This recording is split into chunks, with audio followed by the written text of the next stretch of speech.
All right. We made it to Wednesday night thus far.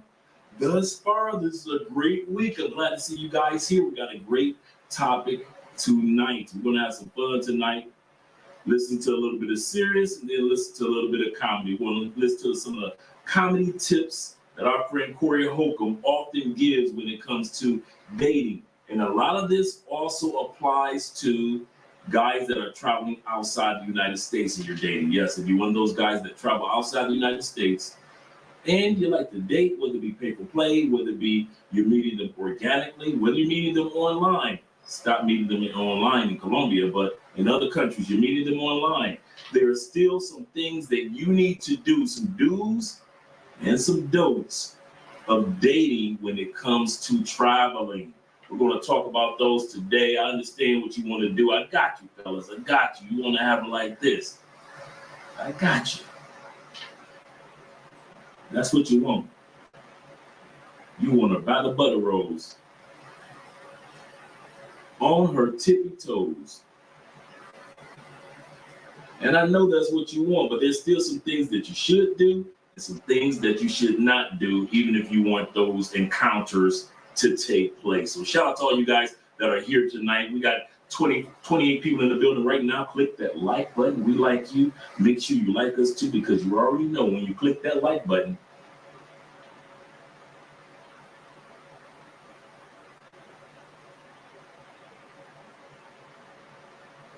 oh yeah, let's get ready with the shout outs to you guys that are in here in the building so we get started with the live stream. Shout out to you. Let's get some music started. Let's do that. Let's get some shout out music going on. Let's go back here. Here we go. Get some shout out music going. All right. Hope everybody had a great week thus far. Yeah, let's get that beat going. Yeah, tonight I'm the bow tie guy. So we're going to rock the bow tie tonight. You know me, I probably end up loosening it up in a while anyway. But shout out to all you guys that are in here right now. Once again, tonight's topic is about the do's and don'ts of dating when it comes to traveling. I'm not your pastor. I'm not your dad. I'm not your older uncle only. I'm just a friend trying to give you some tips from the things that I've learned and the things that other guys that I've learned who have been successfully dating, like I say, pay for play or meeting women organically here in South America. And these rules apply globally, my friends, globally. So let's get ready to get started. Let me scroll down here. Shout out to you guys being here this evening. Remove that. And then we're back here. Let me double check and make sure that we're looking good right there. All right, great. The video is looking good. All right, cool. Always got to double check on the video. You know how that goes sometimes. Okay. Let's go right here. We go, man. Iman was the number one in the building tonight. Shout out to you being here, brother. Numero uno. Glad that you made it. Salute to you, kind sir. Salute to you as well. Shout out to my man Timothy in the building. He said, welcome back, Chat and Andre, because chat lives matter. Glad to be amongst all. Yes, sir, kind sir. Glad to see you guys here. A couple of you guys will be coming down to Cali Colombia in the next few days. So I'm excited to see a lot of you guys that are coming down here.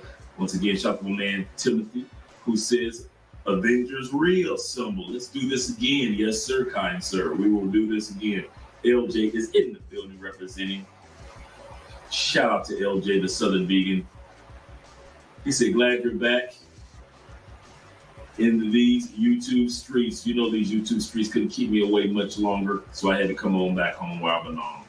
My man Willa Thrill, the Cleveland boys, actually Ohio players are at it again, not just Cleveland. He said, welcome back, Andre and Andre and chat family. He said, move the saga is real. He said, movie the saga is real. Yeah, I told you. Once you get to that place, and when you get ready to move outside of the United States, there's so much that you need to do. Some things that you need to just throw away, give away, and donate. You don't know what to do. All these little things take place. He said, push that like button. Welcome back, Dre and the fam. Support Black Mill Media. Thank you guys for all super chats, for all the cash apps. Shout out to you, Uriah. We know you guys were celebrating with us the fact that we moved into our new apartment. And some of you guys have sent housewarming donations through the cash app. So I appreciate that, guys, the housewarming donations. It says support Black male media. Dre, Bible in effect. Let's get it in. Well, let's get it. Yes, sir. Yes, sir. Shout out to you. Poor Man 313's in the building. Them Detroit boys. Don't play with that man. You know where he's from. You know where he's from. So don't act like you don't know. Shout out to my man David Dice in the building. The family of the Dice family. He said the family, Andre and Andrea. Shout out to you. And my brother that comes from down under is in the building as well. Shout out to you.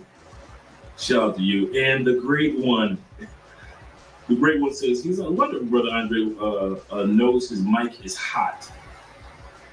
What is that? What do you mean by the mic is hot? Do I sound good?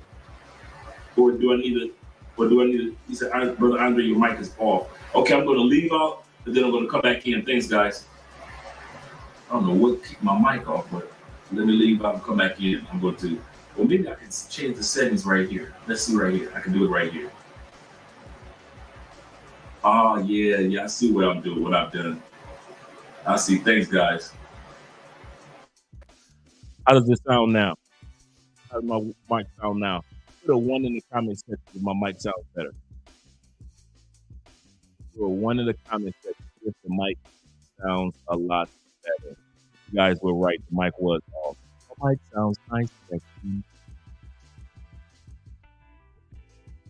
Okay, I'm much better. Thank you very much, gentlemen. Teamwork makes the dream work. DB says Corey Hope is coming. He's not coming on the show, but we're going to use some of his content to kind of describe what we're talking about when it comes to the do's and don't. Yeah. Corey Holcomb is on the cover. Yes, he is. Because we're going to use some of his content.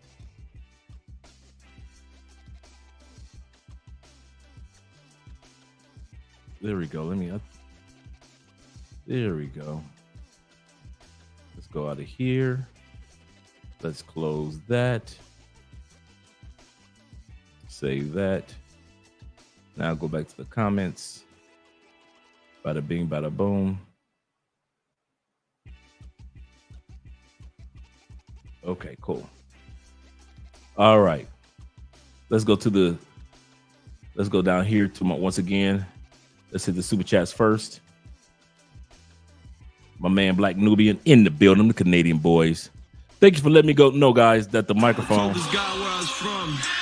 He said, "Oh, Canada." I didn't even sound right in Canada. Shout out to Black Nubian being here. Thank you guys for letting me know. Hey, Ken. Hey, man, I've been meaning to catch up with you, man. Let me know if you're still on the south side, man. Put it in the comment section. Let me know if you're still on the south side. We need to catch up. I was talking to Andre about you the other day. So let me know if you're still over. See, that's the part about being on the south side. Don't nobody know if you're here or not. Ken. Shout out to you, man. We got to have some cold ones, man. We need to have some cold ones soon, some cold brews. The Navigator, Darkest, in the building. Shout out to you, Mr. Darkest.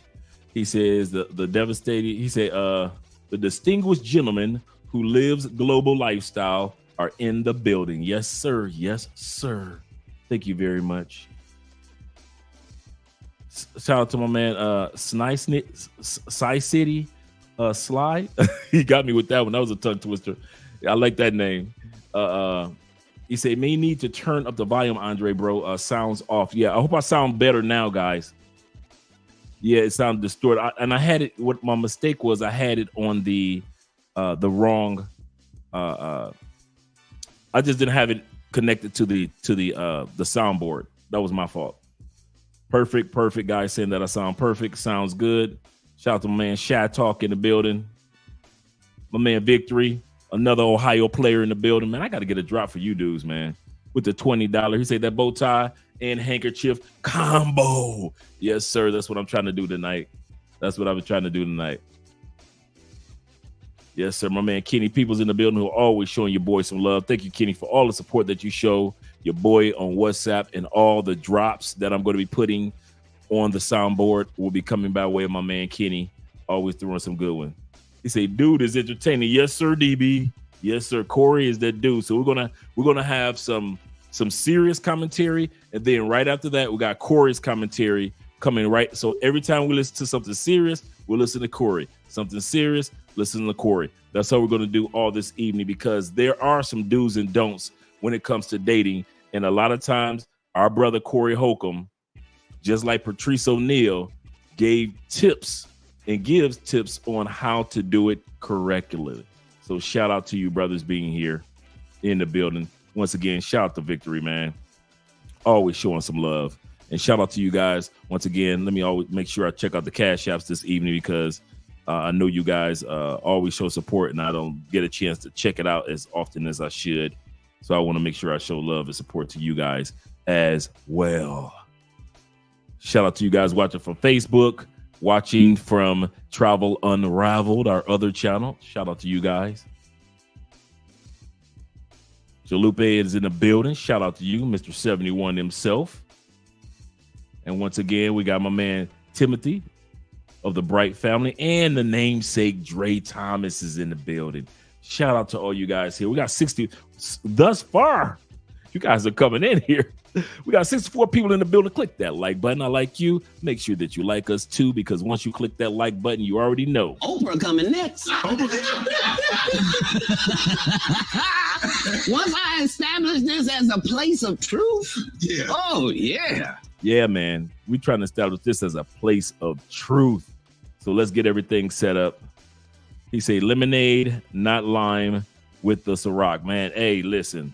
One of you brothers supposed to be bringing me down some Ciroc lemonade, so I'm excited about that to even see what it tastes like. Shout out to you. Yeah, it's good to be back, gentlemen. It is good to be back.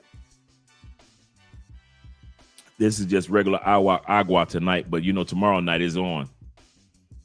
And yes, sir. Shout out to Cat Williams. Yes, sir. Always another Ohio player. Let's get ready to get started. Let me change this music.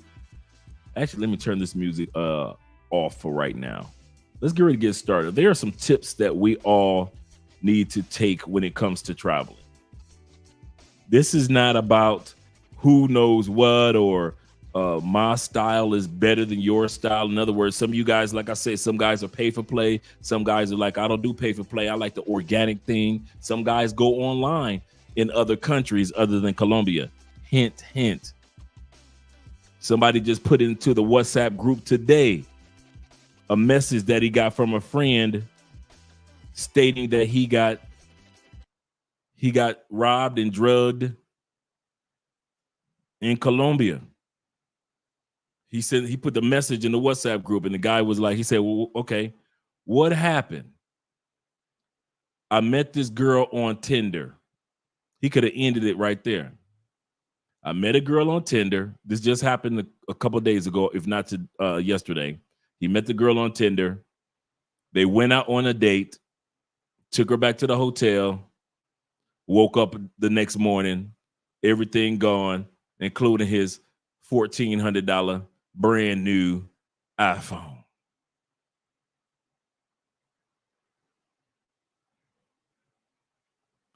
I don't know why you guys think, but it can't happen to me on Tinder. I got a few friends that they have had excellent track records on Tinder, but it is not worth the gamble.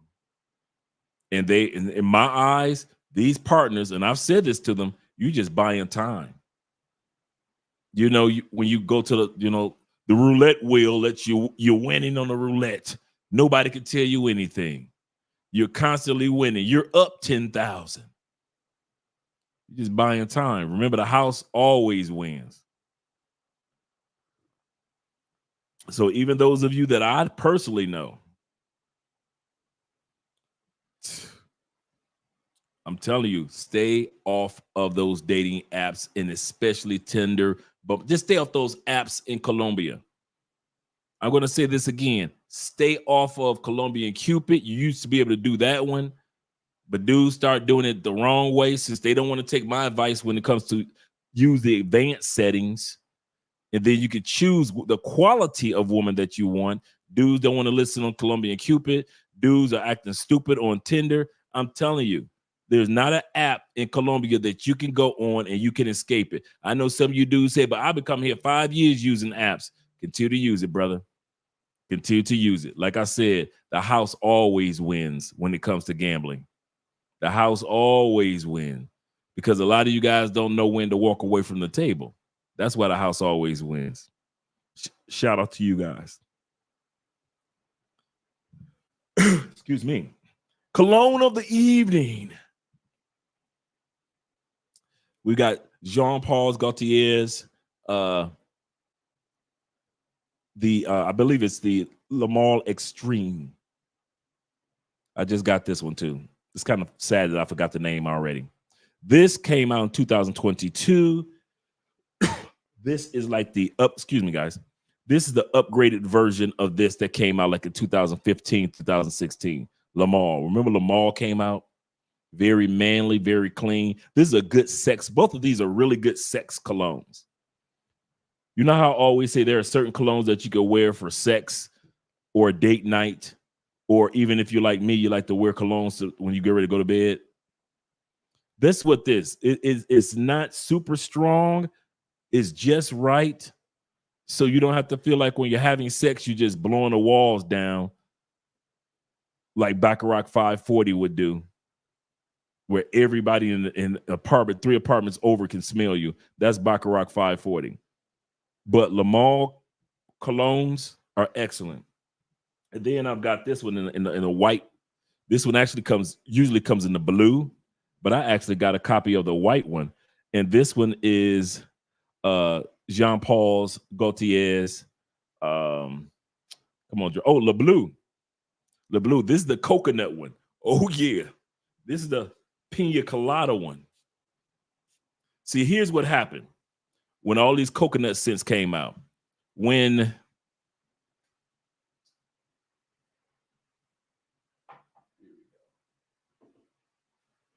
Creed came out with the Pina Colada Classic, there we go. The Pina Colada Classic Creed Virgin Island Water. Every coconut cologne that you will smell for men is trying to get to Creed Virgin Island Water. It is excellent if you're anywhere near a beach. If you're in Cancun, Creed Virgin Island Water. If you are in anywhere in Thailand, on that beach coast, Creed Virgin Island Water. Cartagena, hands down. Lima, Peru, hands down. If you're in Rio, you want that Virgin Island Water. That is an excellent. I said pineapple. I meant to say coconut. It's an excellent coconut scent. Excellent coconut scent. So when they succeeded, then everybody else want to come with their coconut scented colognes. Like I said, normally this bottle is blue, and I have these others with some great discounts in the description of this video, so you can actually see it pop up on the screen while you're watching the video. But excellent colognes. Excellent colognes by Jean Paul Gaultier. And this brand was actually the guy who made these particular colognes is the one that makes Baccarat 540 in that MFK collection. Shout out to you guys. Okay, let's get ready to scroll down or scroll back up. Shout out to my man Tevin, Mr. King himself. He said, salute to you, Andre, and everyone in the chat. He said, I was on hiatus for a week to work, and I am back. Guess who's back? He said, I'm still trying to catch up on last week's live stream or streams. Yes, sir. Shout out to you. Is Jean Paul or is John Paul? I thought it was Jean Paul Gaultier. I thought it was Jean in Jen. Oh, you're asking the name? No, it's Jean Paul. Jean Paul. Yep, Jean. Yeah.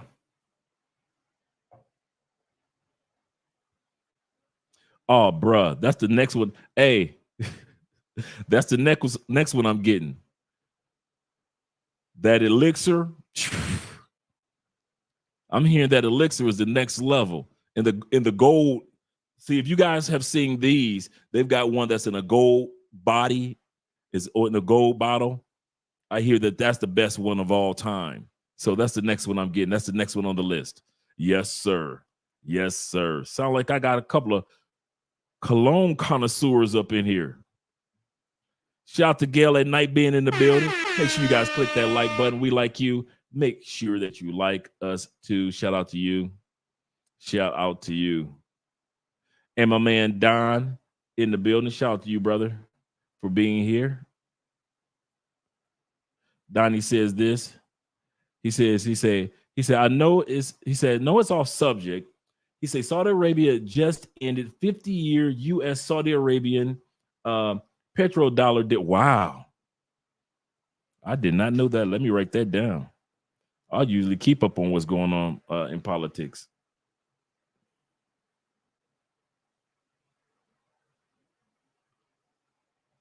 Which was one of the biggest reasons the dollar maintained its strength. Thus is a big problem for the U.S. economy. We're going to be doing a video of the guy that was a U.S. CIA spy, and he talks about this, about how the world economy cannot afford the U.S. dollar to collapse. Now, mind you, he talks about the fact that the world economy can afford the United States to go to number 2 or number 3, but cannot afford the United States to completely collapse.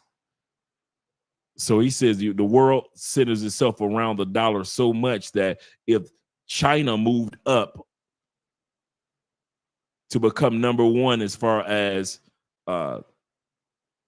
gross national product and things like that, and this influence around the world, which China is trying to do between China and Africa and other locations around the world, China can be number 1, and the United States may someday be number 2, and the world economy or the strength of the dollar will still be there, because the world needs the U.S. to be there to be strong as far as the dollar is concerned. And secondly, it also needs U.S. consumerism to be strong. The world economy is not just centered around the dollar. Remember this, gentlemen. The world economy is centered around the fact that U.S. citizens buy so many products from around the world. There aren't too many things that are made in USA anymore. Assembled in the United States, yes, you can get cars that have been American assembled. Yes, American made. There's not too much left in the United States. You can't even get Hostess cupcakes made in the United States. You eat Little Debbie's from another country.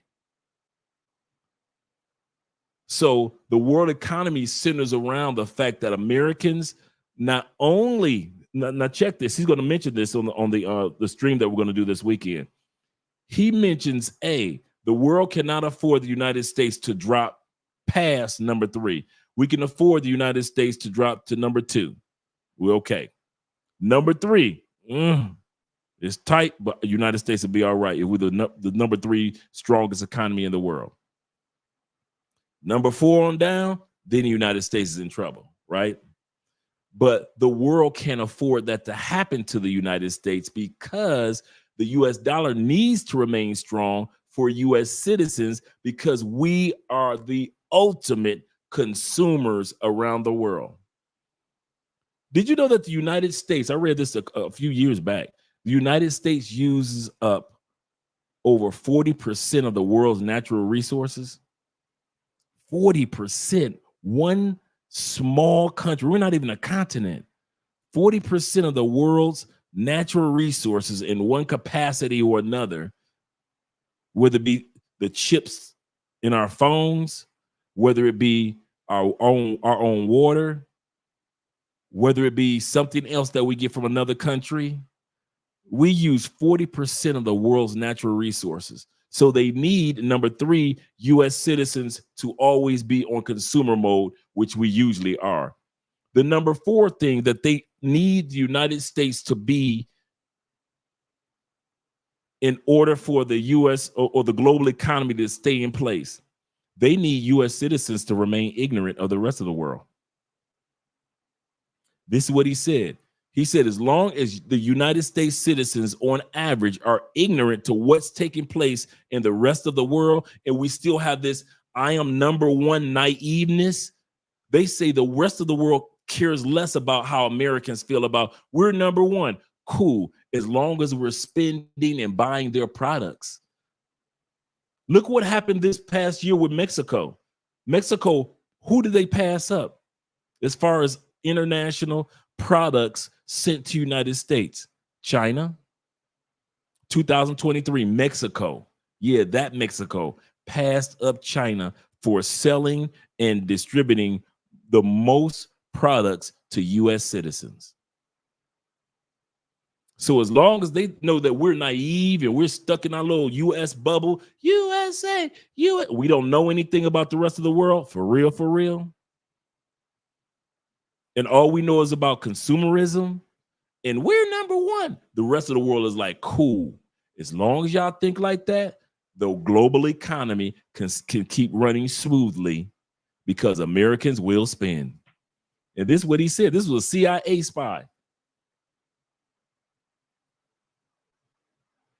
Yeah, Gail is here tonight. Shout out to Gail at night. My man Ransom's in the building. Yeah, and I know that brick is coming down the turnpike. I agree with you in regards to that brick. And for those of you guys don't know about the bricks, that is the new currency that's coming down with several countries coming together. Let's see if I can get it. Brazil, Russia, India. Come on, Dre. Brazil, Russia, India. I forget to see it. I think the other one is Saudi Arabia is the S. I forget what the C is in BRICS. And I don't want to look it up. Gil at Night says, please make sure you click that like button. That's how you invite other individuals in, by clicking that like button. We got 85 people in the building. Let's get ready to get started. Shout out to my uncle in the building, Ghostface and Detroit boys. You got the fuck up out my face, goddammit. I'm from Detroit, Michigan. Don't play with me. Welcome to the party, brethren. And my man Afro National, he said the U.S. will become what the European is today. Absolutely correct. I believe now that I believe that a time will come where the United States it'll be good, it'll be strong, it'll exist. But just like all empires, they rose and eventually they slid into place. I didn't say they fell, they slid into place. The Egyptian Empire, Egypt is still there. The Mongolian Empire, that whole area that was once called Mongolia, that's still there. The British Empire, UK is still there. You can still go visit UK. It didn't disappear off the map just because they're not number one. What's my point? Empires come. Rome is still there. So you can still go to Italy and visit all the Roman artifacts and still enjoy you an Italian pizza. My point is, empires rise, empires fall, or at least slide into place. And so just like in many empires that were in Europe, so it may be for us in the United States in the long term. I mean, think about it. Even our own politicians can't get along. You got the red versus the blue, and I'm not talking about the blood and the Crips. I'm talking about the Democrats and the Republicans. It's not even about politics anymore. It's not even about our policies. It has nothing to do with any of that. It's the fact that red can't stand blue and blue can't stand red, and we're all caught in the crossfires. All of us, even including expats. So, c'est la vie. Yeah, critical for the global economy, but not the center of the multi. Okay, something just popped up. The politically world, yeah. Shout out to my man Alex in the building. Shout out to you, brother, for being here. Let me get down there where Alex is. Shout out to you. He says, as long as the United States maintains its military might, it will remain strong. Yes, but guess what? Whose military is coming up right around behind the turnpike as well? Down the turnpike as well. China. Man, y'all need to do some homework on other countries' militaries, man. and stop looking at our military because we have the best technology, we have the best trained. We don't have the only trained, and we don't have the only technology. And I love my country, but I'm not going to. The one thing that I've learned from being outside the United States is that as an American citizen, I have no problem with admitting, hey, I noticed something over there in that country over there. And I noticed something over there in that country. To whereas when you're in the United States, you put your blinders on. You don't think anybody else has technology. Anybody else can sit back and create things. Nobody else has scientists. Nobody else has medical. You just sit back, you just put your blinders on and don't think that we have people that's at least trying to be competition, even though we feel like we have no competition. That's the one thing I don't like about when we're back home. And that's what these countries look for us to be. They look for us U.S. citizens to be so naive about the rest of the world that as long as we walking around waving our flag saying we're number one, they could do anything behind our back, create anything, boost up their armies because we think our army is going to always be number one. What army didn't say that? Remember the Roman Empire, the Roman Republic? What about the army of in France with Napoleon? Were they not number one at one point in time, military might? What about Egypt? How, you can't take away from the Mongols with Genghis Khan. There was always a time where there was a military that was stronger than another. And at one point in time, it did it not wane down or step down to the next form of military or the next strongest military out there. There might be militaries out there, and I love my country, but what I'm saying, I'm being real. There might be militaries out there right now, that says, we can't beat you physically. We can't beat you when it comes to how many rockets and ships and sailors and airmen you guys have and all the guys that are boots on the ground from the Army to the Marines. We might not can't beat you there, but there are we got enough nerds. We got enough nerds in our country. This is what other countries are saying, that we may be able to challenge you as far as the cyber wars, the technological wars. That's the part. For those of you that don't realize that World War III has already begun, it actually has. But World War III is not like World War I and World War II. What is World War III? World War I was major countries fighting against major countries. World War II was major countries fighting against major countries. What is World War III? Major countries funding the fight of other countries. I'll say that again. World War III is other major countries like the United States, Russia, China, and others putting up the proceeds in the military might for smaller wars to take place around the world. They're not going to get their hands dirty, but they'll fund you to get your hands dirty. That's what World War III is. It won't be at our front gate, but we'll be supporting other small regions like other countries are supporting other small regions around the world. Yeah, I don't think it's going to be somebody going to try to bully us from the perspective of we've got more artillery than the United States. I don't think it's going to be that, but I believe that it's going to be cyber on a level that many of us have never imagined as mere mortals and regular citizens. Salute to you, Professor, in the building. And so thank you guys for supporting Patreon.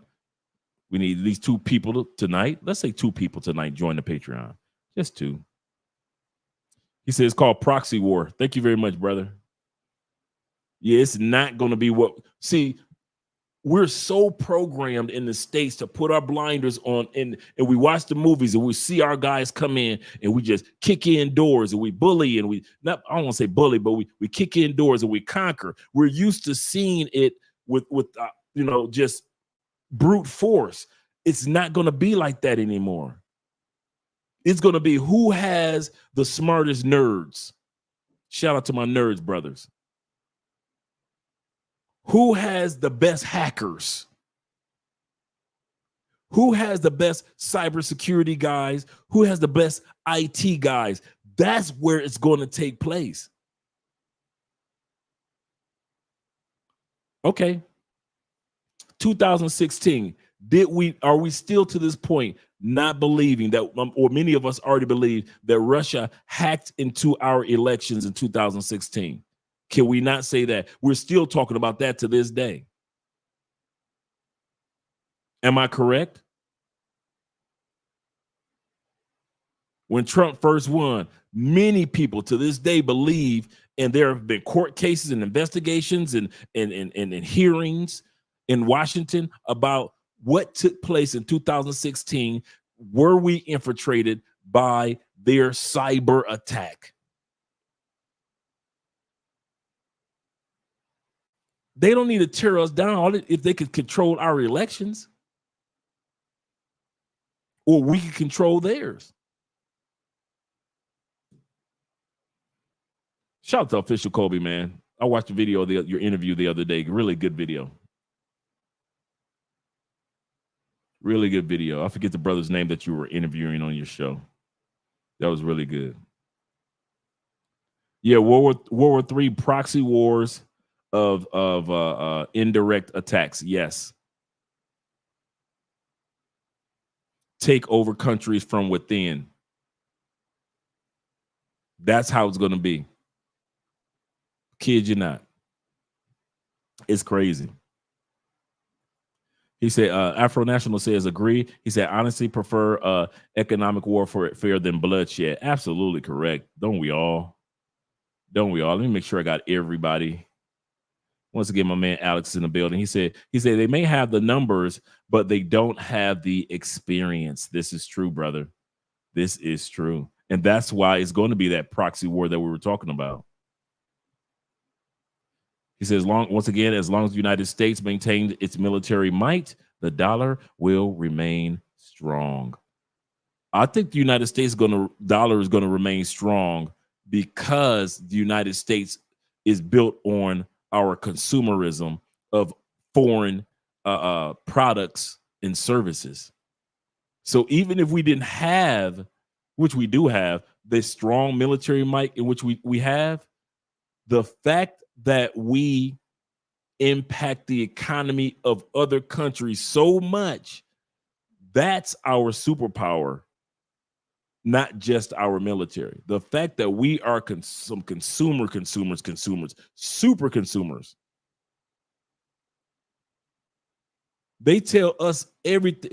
We are one of the few keeping up with the Joneses countries in the world, where we live keeping up with the Joneses. Every car commercial says, you got the car from last year, but that's trash. Here's the new version. Your neighbor has it. And they'll pull up in your neighbor's driveway on a commercial. Every female's magazine tells female what? Every single Vogue magazine, Essence magazine tell women one thing. Cosmopolitan, you ain't shit. What you got on, ma'am, that was last month's. That lip gloss you got on, that was last month's. Oh, your purse, that $2,000, $10,000 purse you paid for last year, ma'am, that ain't shit. Here's the new Hashitashi 3000 purse, ma'am. It floats with the automatic dog carrier at the bottom. They constantly tell women, no matter what you buy, no matter what you get, you ain't shit. You lost weight, you ain't shit. Weight loss ain't in. Big booty's in. Kim Kardashian out. So every woman wanted to get a big butt. BBL Drizzes. And now all of a sudden, Hollywood, everybody taking this little pill now. And they all losing weight again, becoming anorexic. Oprah, you need to be here next. They constantly tell women why? To get women to buy and buy. Remember, statistically, 70% of all products that's purchased in the United States are purchased by the wife or the woman or the girlfriend. 70% of all purchases in the United States are by the wife, by a single woman, or by the girlfriend. Yeah, China. Absolutely correct. Or like Donald Trump would say, China. China. Oh, South Africa and China, South Africa, BRIC. Thank you guys for BRIC. I just got it. Thank you guys. Thank you, gentlemen. Let me scroll down, make sure I hadn't missed anybody. And we'll say proxies equal BRIC, cyber, true. Fake news. Oh, yeah, propaganda is, man. If we think we're seeing propaganda put out there now, man, it's so many fake news. Our other channel is dedicated to politics and Social Security. It will amaze you how much fake news is out there just for older people getting Social Security. I have to sift through fake news, just to get to real news to report on Social Security. So if they're willing to just put out tons and tons of fake newsletters and fake interviews and fake this and fake that just about Social Security, can you imagine? All right, Ken, I'll check it out. Can you imagine the level of fakeness when it comes to using propaganda against us? Shout out to Professor again. He say facts. The amount of credit card debt, yeah, it's crazy in the States, man. It's crazy in the States. He said many Americans are naive about other countries' strength and capabilities. This is true. He said, this is my profession as on retiring intelligence officer. Yes. Shout out to my man Will. He did say he's about to retire soon. Countdown. He'll be down here in Colombia hanging out with us.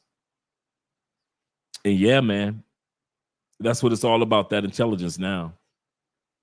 That's what it's all about. Shout out to you guys. Let's get ready to get started with the live stream. I mean, with the video.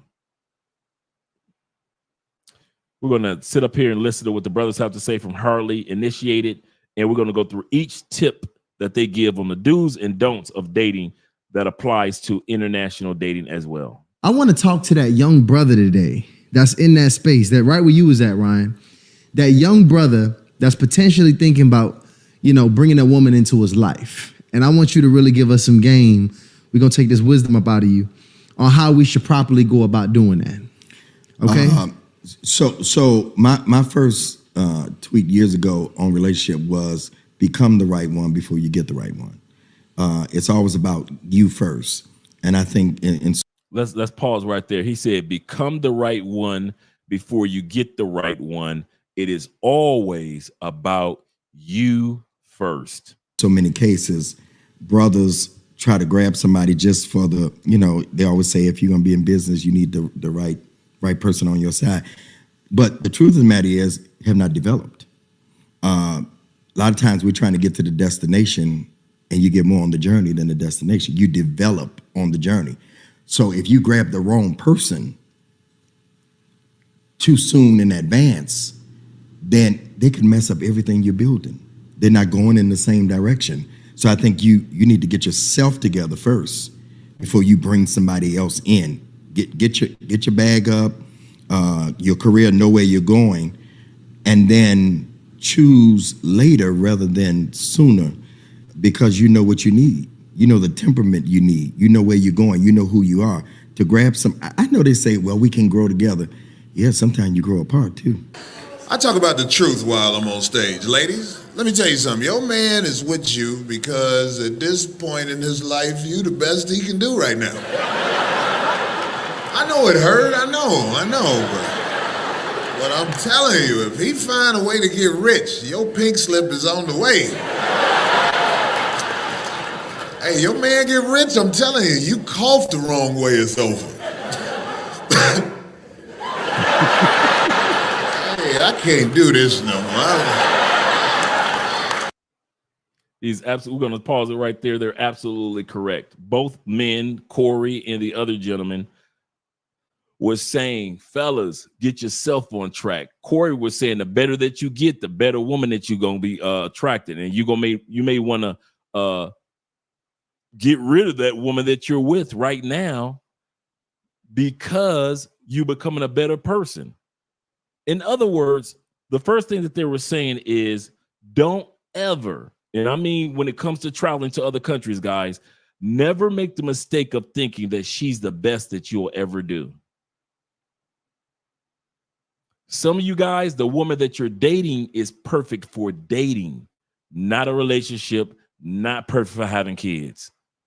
Some of us have discovered that our baby mamas, woo, she was an excellent lover. She was a great girlfriend, but she is hell on wheels when it comes to being a co-parent. Never think that that's the best that you can do when it comes to getting somebody to be a co-parent for you or with you. And when you come to these other countries, dudes, do not fall in love with the first little cutie that you come across with in DR. She's not the best that you can do.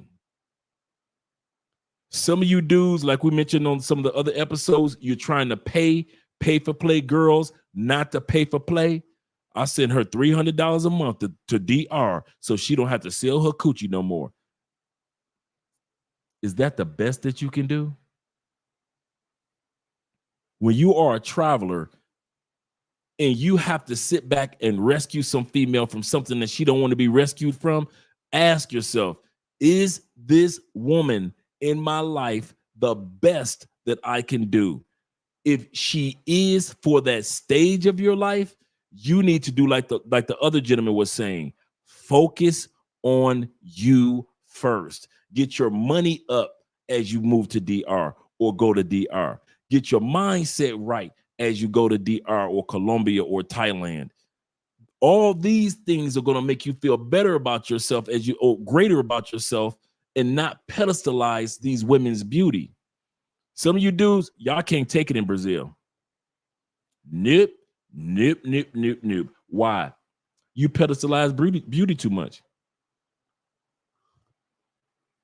Can I be honest? Some of y'all ain't never slept with a pretty pussy a day in your life, and you 45 years old. Every female that you ever slept, because let's be real, because you didn't take care of your, oh, here we go. Y'all ready? Because you decided that you didn't want to take care of your health while you were younger. You became a big boy. Big boy, your face broke out, right? You know how when you big dudes get that dark little mark right there on your face, because I don't know what it is going through your bloodstream, but all of a sudden you get this dark, you could be the chocolatest big boy there is. And all of a sudden when y'all get too big, all of a sudden y'all get that dark rash that look like black rouge under y'all. Yeah, you didn't take care of yourself, right? Some of you dudes, all you decided, you wanted to be a weed head when you got off work. Yeah, you kept your job, but you want to smoke the weed all the time. Ain't nothing wrong with smoking the weed, but all the time, like for breakfast, you smoking weed for breakfast, lunch, and you are not Cat Williams and you are not Snoop Dogg. You can't pull that off like them. They can pull it off. Not everybody can. So you want to do that. What I'm saying? What am I saying? All of us are a sum total of the actions or the equation of our life to this point, including the level of women that we gravitate to in other countries. You don't take care of yourself. I understand why you got to do pay for play. You got a bad body odor coming from you and you don't shower 2 or 3 times a day. You just shower once a day. I see why you need pay for play. I'm serious. There are some brothers that actually need it because you don't take care of yourself. So you got to pedestalize other women. You got to do it. You ain't never had nothing pretty in you. I'm talking about something like what you were like, God. Well, you just stood back off the edge of the bed and were like, I'm not gonna. I've had sex with women. I was flabbergasted. I can't believe I'm actually smashing so and so. Look at them boy, the greenest eyes I have ever seen. Some of y'all can't relate to that. So then you come to Brazil, and it's just running rampant with pretty pussy. And you ain't did all the stuff like Corey was talking about, and like the other gentleman was talking about, by making yourself number one, getting your health on track, making sure your teeth is good, making sure your breath ain't stinking because you floss every night or at least every other night. Making sure if you're bald, go ahead, shave that shit off. Stop trying to wear a shag, or you dudes is bald and you trying to wear braids in the back. All you dudes is bald and you trying to wear braids in the back or a baseball cap or a fedora to try to cover up that baldness. What the?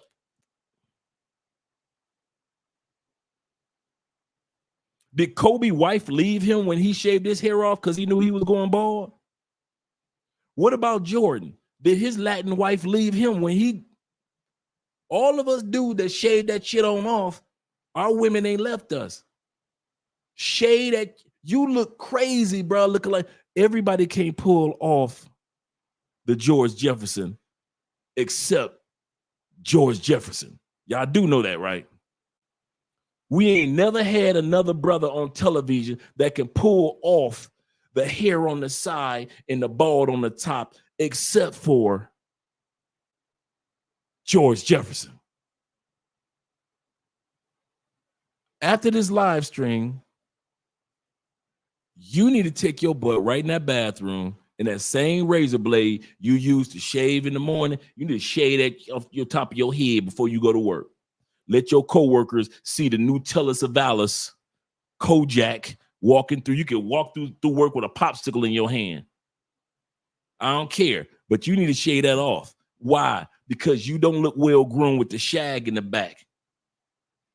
And you don't look well groomed with all them braids and plaits in the... No, bro, that don't work for you.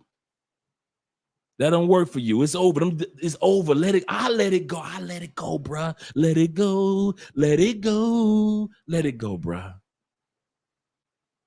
That's why a lot of y'all gotta pay for play. I kid you not, because you don't take care of you. So your confidence level is not where it needs to be.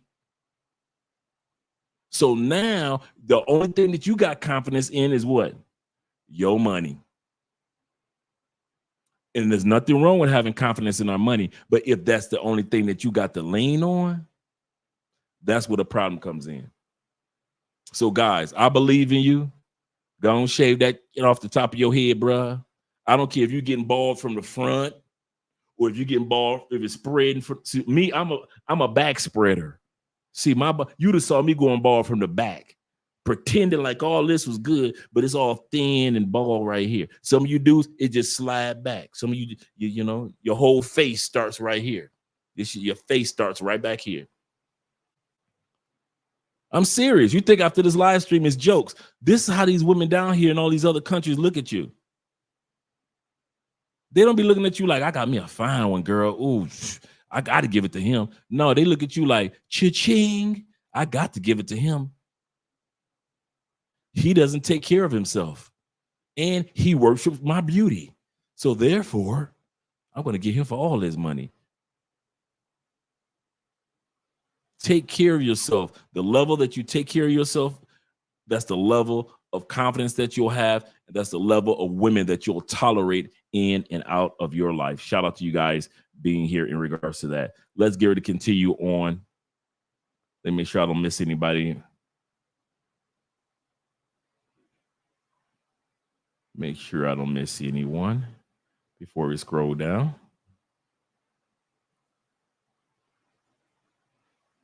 Afro National says,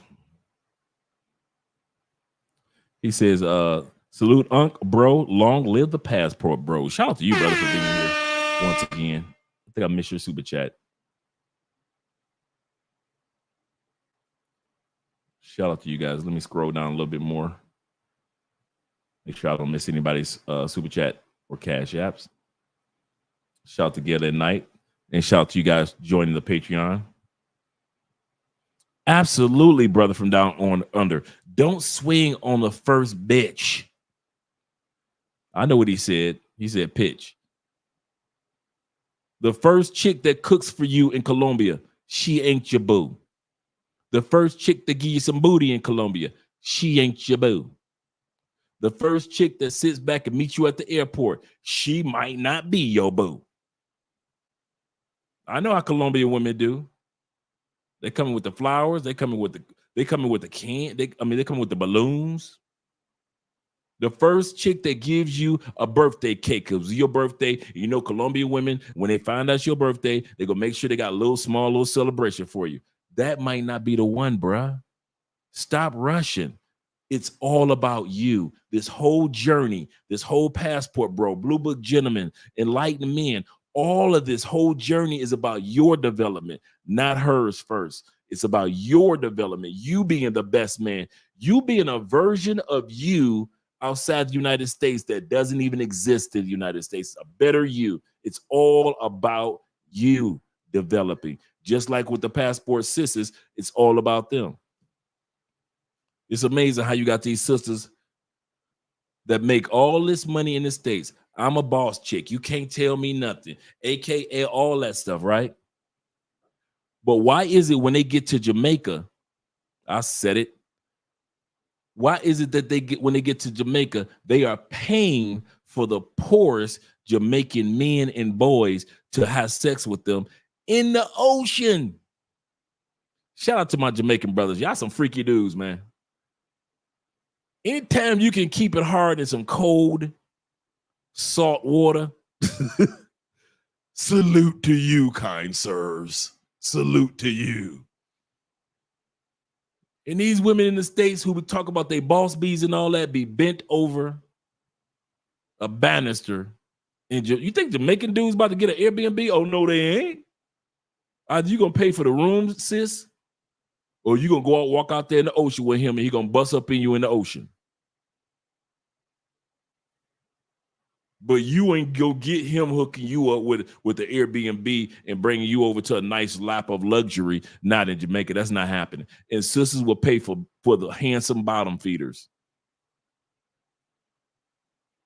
Sisters, y'all better than that. Just like brothers, y'all better than that. So don't sell yourself short.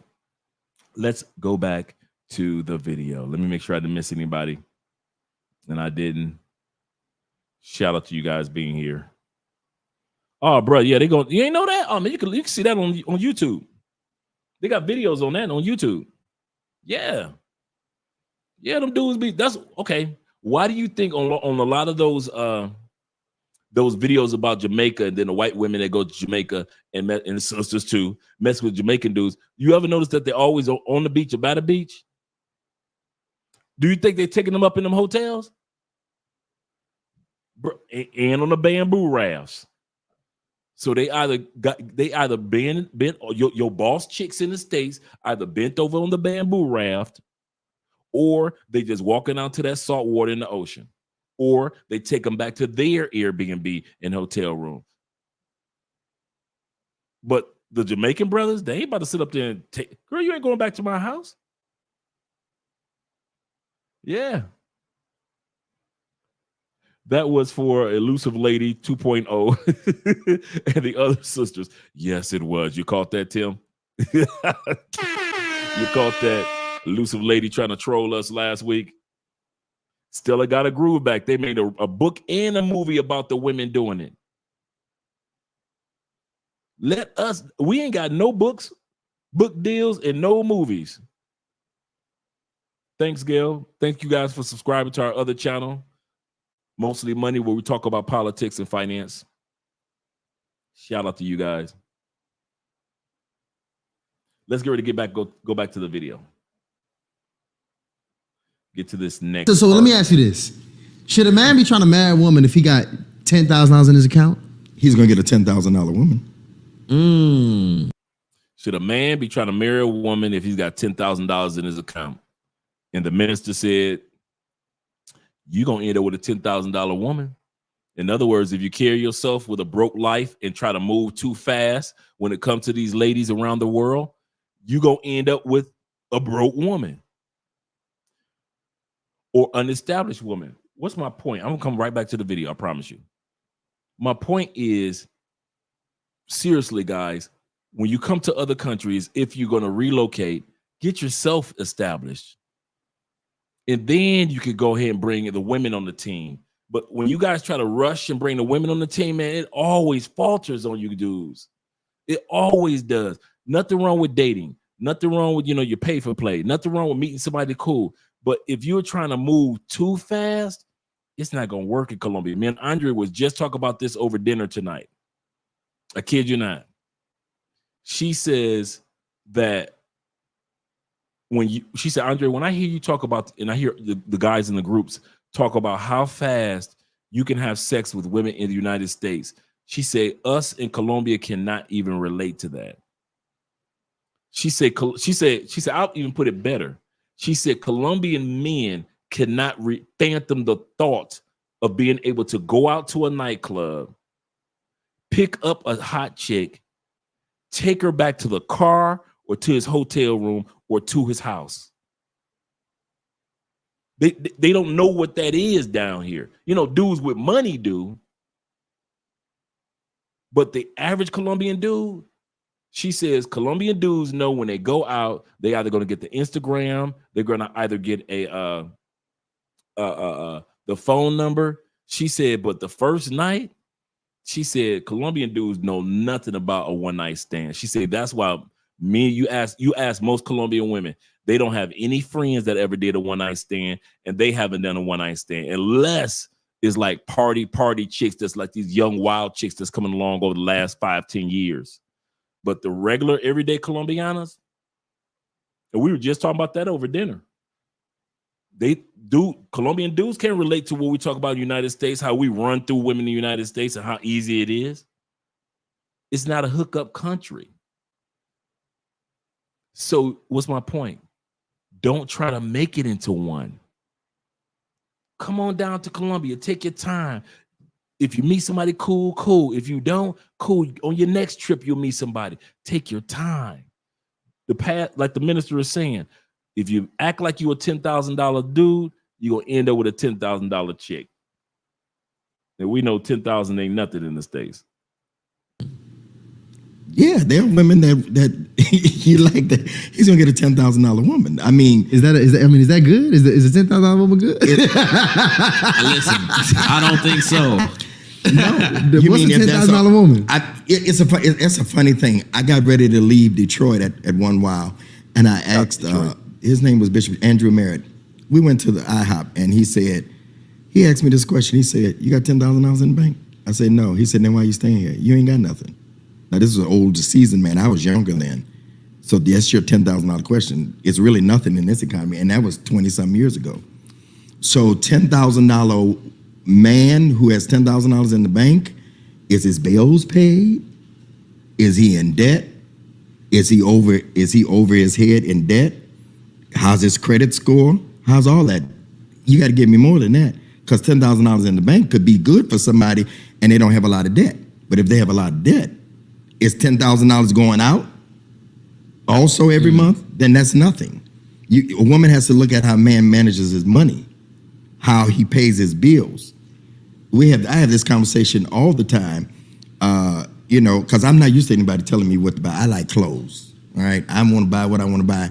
But I'm always told, hey, as long as the bills are paid, you good with bills, you pay the bills, nothing's being taken from us. So that $10,000 is subjected to what's going out, because he could have $10,000 in the bank and it's $20,000 worth of bills. We're going to pause that for a split second. That's why they say statistically over 33%, if I'm not mistaken, or it could be 20, I think it's 24% of all people in the United States that make $250,000 live paycheck to paycheck. 33+% of U.S. citizens that make $100,000 live paycheck to paycheck. And over 60+% of Americans live paycheck to paycheck.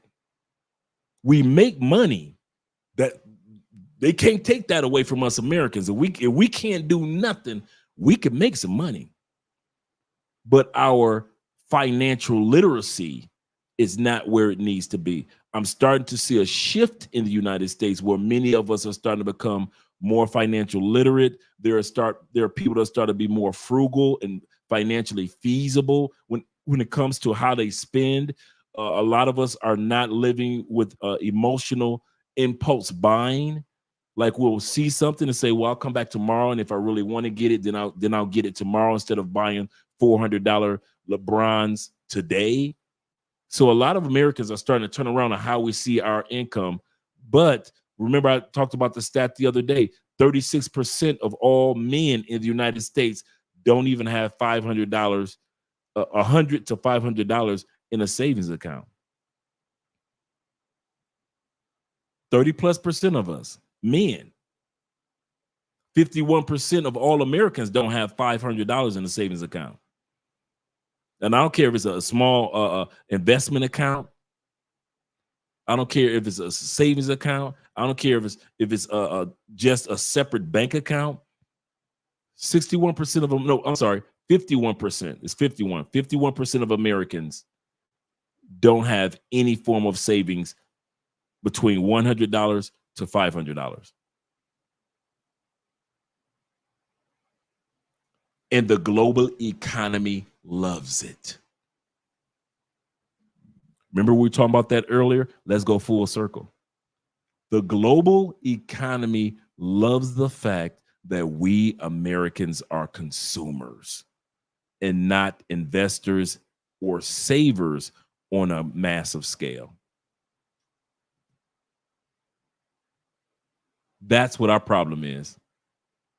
They never taught us economic as well as financial literacy in schools. We had to get it from the dirt.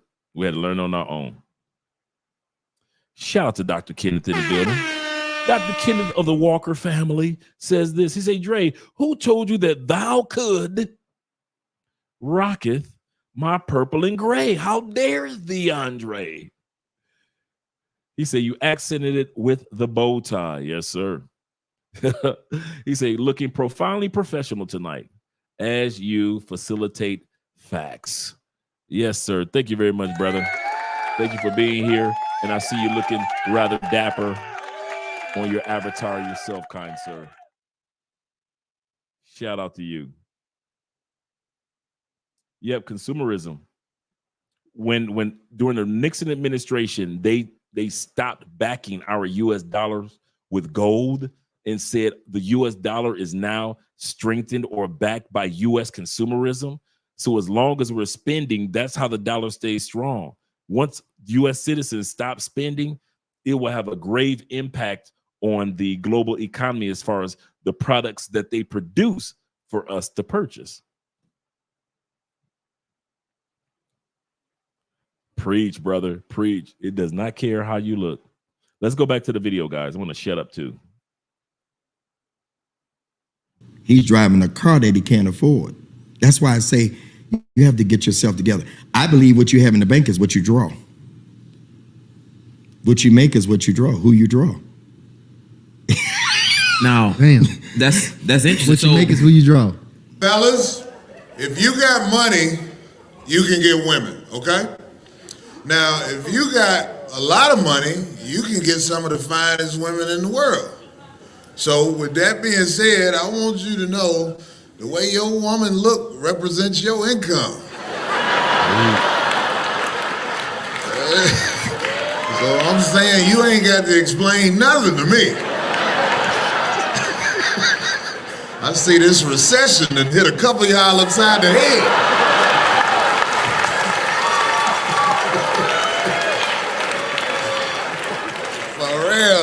Anyway. Corey is 100% correct. Your woman, your family represent you economically as well as any other endeavors. Yeah. I remember that when I was in the streets, man, you weren't judged by what you wore or what you had. You were judged by what you drove, and you were judged by how good your girl and your kids looked. Remember, okay, all you Detroiters and all you West Coasters, remember when the khakis was in, Dickies was in. I remember when the Dickie overalls was in. Everybody was rocking the Dickie overalls, right? I wore Dickie overalls in my black steel toe boots, Detroit Lion, Detroit Tiger baseball cap. That's all you needed. But your woman, she was so fly, so fine. Your kids, they dressed the best of the best. But you just rocking a regular Dickie. The Dickie shirt with the Dickie slacks. Shout out to you West Coasters. I remember we did that in the Midwest for quite a while. What's my point? You were looked up on by how your family looked, not just how you looked. Yeah, you got money for you. If you had, like, if I wanted to wear a suit, I could, but I would rather just rock these Dickies and do my thing. Now some dudes, just like Corey just said, your woman is a representation of your income. And some of y'all looking like the pandemic and the recession hit y'all hard because the type of women that y'all be with, bruh. Some of y'all be coming to Colombia. Man, bruh, what? Man, I ain't no hater. I really am not. But sometimes, man, I be seeing y'all with some, it's not the fact that the woman is not attractive, but because I know that the family and the environment that she comes from is not attractive. You dudes be bringing around us, right, the Dickies. That's right, brother from down under. You brothers be bringing around us, other fellas, some chicks from the east side of Cali. We be like, man, what the? Yeah, okay, she fine, but and you be holding her like she your boo, not your pay for. It's one thing if you go to the east side of Cali and you get you a sexy pay for play. I got you. I'm with you on that. But y'all be going to the east side of Cali and be coming back dragging females that look like she was raised by a dragon. Like, what the hell is that smell? Is that coming from your woman?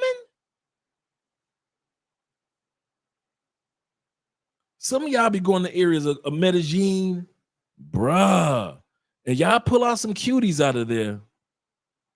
I don't see how the fuck y'all do it. It ain't worth it. I ain't never seen no female so fine that I'm putting my life on the line. That's like going to look for a cutie in the projects of Detroit back in the day. It ain't gonna happen. Where you live? In the projects? Oh, I'm out. Yeah. Yeah, it just ain't worth it. Shout out to my man Top Gun in the building. Shout out to you, brother.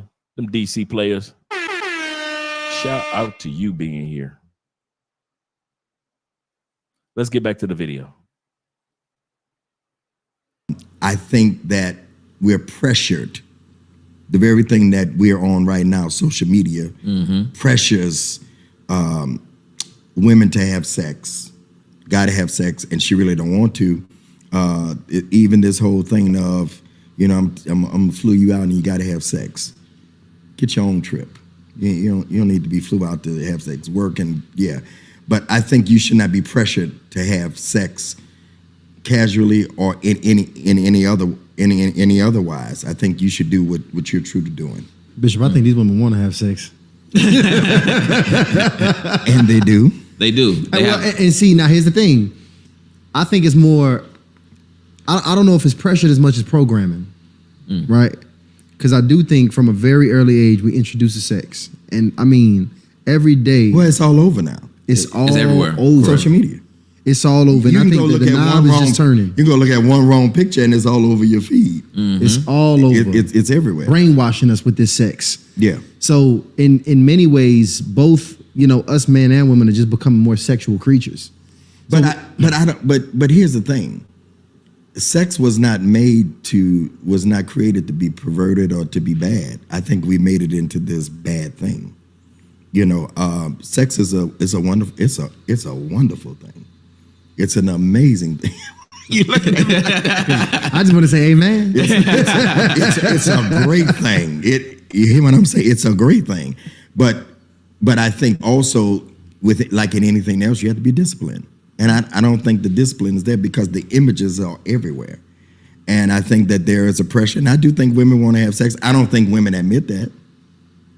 I don't think women admit that because I think it's always been a dirty thing for a woman to say it, but a man can say it. So I don't think women readily say, "Oh, I really want to have sex." How many women you really hear say that? But you're right. They do want to have it, but they act like they don't. It's two things everybody want, but they don't want to talk about it. That's money and sex. Let me tell you something about comedy. Comedy is a way to release the truth. And I'm going to be honest with you while I'm on stage. Listen, ladies, I want you to know, and y'all, most of y'all already know this. Ladies, after you have sex with a man, your bargaining chips are gone.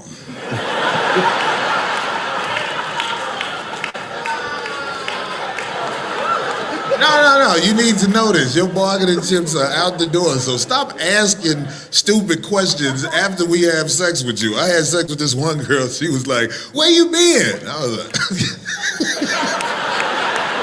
like, working on the next girl I ain't slept with. Correct. Shout out to Corey. Before we go to the next part, this section is, so we already talked about when it comes to traveling, don't let her think or don't play her as that she's the best that you can do. She's not.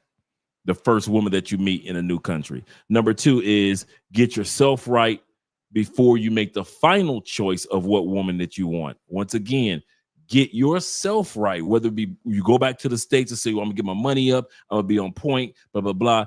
Then when you come back to these countries and you say, I want to live here and you want to be serious, then you make your choice of what woman you want to be with. Let me put it like this, guys. There are women that are great for our vacation, for the vacation you, and there's a woman or women that are good for the relocation you. Don't get it twisted.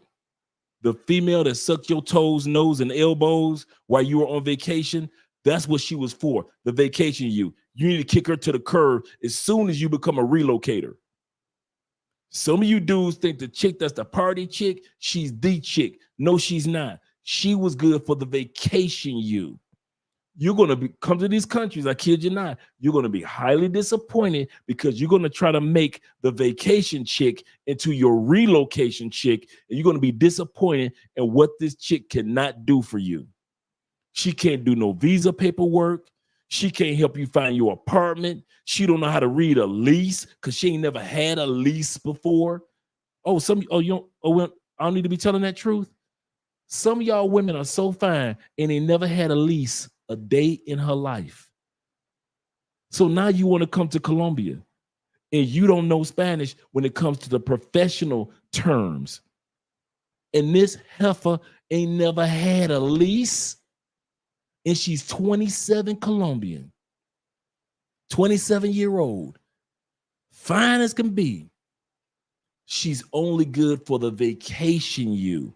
You need to start slowly, methodically looking for the ones that can help you as a relocation person. Now, she can show you where the best grocery stores is. She can tell you what home center is in IKEA in Colombia. The vacation chick, she didn't even know we had an IKEA. She ain't never been to Price Smart. Price Smart is Costco's or Sam's Club down here. She ain't never been to that. She's never been to Home Center. Home Center is Home Depot for people that own homes or got apartments. So realize, yes, the vacation chicks are wonderful, but don't ever get them mixed up with the relocation chicks that are waiting for you. So that's what they're talking about right there. What they're talking about on the other episode, other segment. Now, when they just talked about the sex, the next one, don't let sex or her sexiness dictate your final decisions. When it comes to going to other countries, I don't care which one it is, don't you dare let good sex or the fact that she's sexy dictate what you do, what comes out of this wallet. Don't you ever be ready in South America to tell a lot of females no and throw a hot chick away. And brother, I said this on other episodes. One of the greatest gifts that you can give yourself for your birthday or for Christmas, Hanukkah, Kwanzaa, Ramadan. One of the greatest gifts that you can give yourself is the gift of telling a female no. Have the ability to walk up to a hot Brazilian chick and tell her, nah, that's all right. I'm good. That's all right. Why? There are so many gorgeous women in the country or in the continent of South America that if you tell one no, it's 15 more that looks like her going to come walking down the street. Don't you ever don't tell a Colombian woman no. Tell her no. Tell that Brazilian, that fine Venezuelan, if there's something that doesn't gel with your decisions or your standards, even if you're on vacation, you know why most guys get drugged in Colombia? Tell us, Brother Dre. Because y'all don't know when to say no. There was a moment in time right before most dudes get drugged where they could have told that heifer, no, you can't invite your friend over. No, we can't go to my hotel room or my Airbnb. Let's find a different spot with more security. No, I'm not going to give you this. No, I'm not drinking with you. We just left a club drinking all night. Girl, we ain't pouring no drinks in my spot. We sexing. If you walk through that threshold, welcome to my web, said the spider to the fly.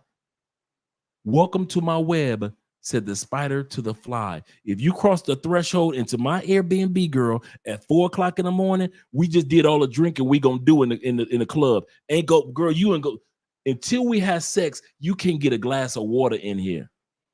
You ain't got no reason to be parched. Baby, we ain't gonna have another drink. Girl, the only thing you gonna be drinking is these nuts. You thirsty? I got something for you. Drain me, girl. But y'all don't know how to say no. So she's pouring a drink for you in your Airbnb while her lookout girl, who she says is her cousin, is pulling the drugs out of her purse. Plop, plop, fizz, fizz, drizzle, drizzle. And you wake up 9-10 hours a day, if not 9 days later. Because your happy ass do not know how to tell pretty women, hell no. You want a drink? No. I want some coochie. You're not back here to serve me drinks. I had a bartender doing that for 4 hours at the club. That's not your job. Oh, I see you got alcohol. No, that's alcohol for tomorrow. My partner's coming over. We're watching the football game tomorrow. Today is Saturday night. You need to be stripping. No talking. No talky, boo. Strippy. I need you to get drippy. I need that coochie to be drippy. But y'all don't know how to say no. That's the number one way y'all get drugged. Y'all know y'all spidey senses tingling like Peter Parker. Even while you on a date, you like, something ain't right. Something ain't right. Now, DC born Rob told me on his video, don't trust these chicks. Something ain't right. I can't put my finger on it, but she got the prettiest dimples I've ever seen. And here your ass go. Drugged, and you ain't ever got a chance to kiss one of them dimples.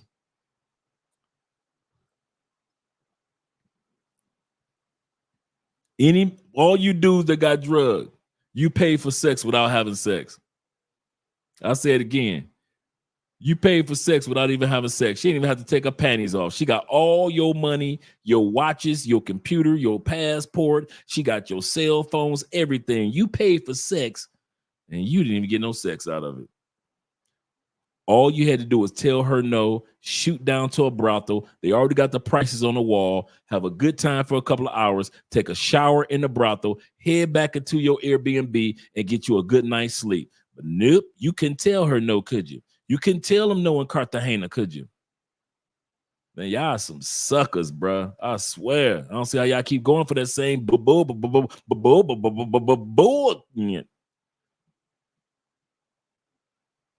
over and over and over and over again.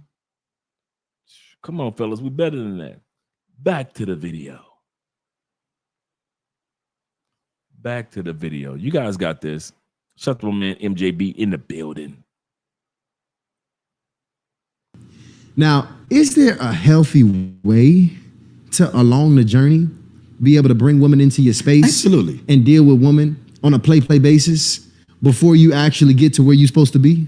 Yeah, because see, I have this concept that dating is data. Okay, you're getting data from the person. So I think you can bring them along, but I don't think until you know, at least have some kind of idea of where you're going. That's what I'm speaking of. You have some kind, you can bring them along and you can eliminate as you go. No, this is not working, this is not working. But you should at least, I go back to this point, at least know where you're going. So you're getting data. You're talking to this one, you're talking that you're getting data. But in getting the data, it has to compute. And if you don't know where you're going, then there's nothing to compute. You don't have any, what are you taking information for? What are you getting data for?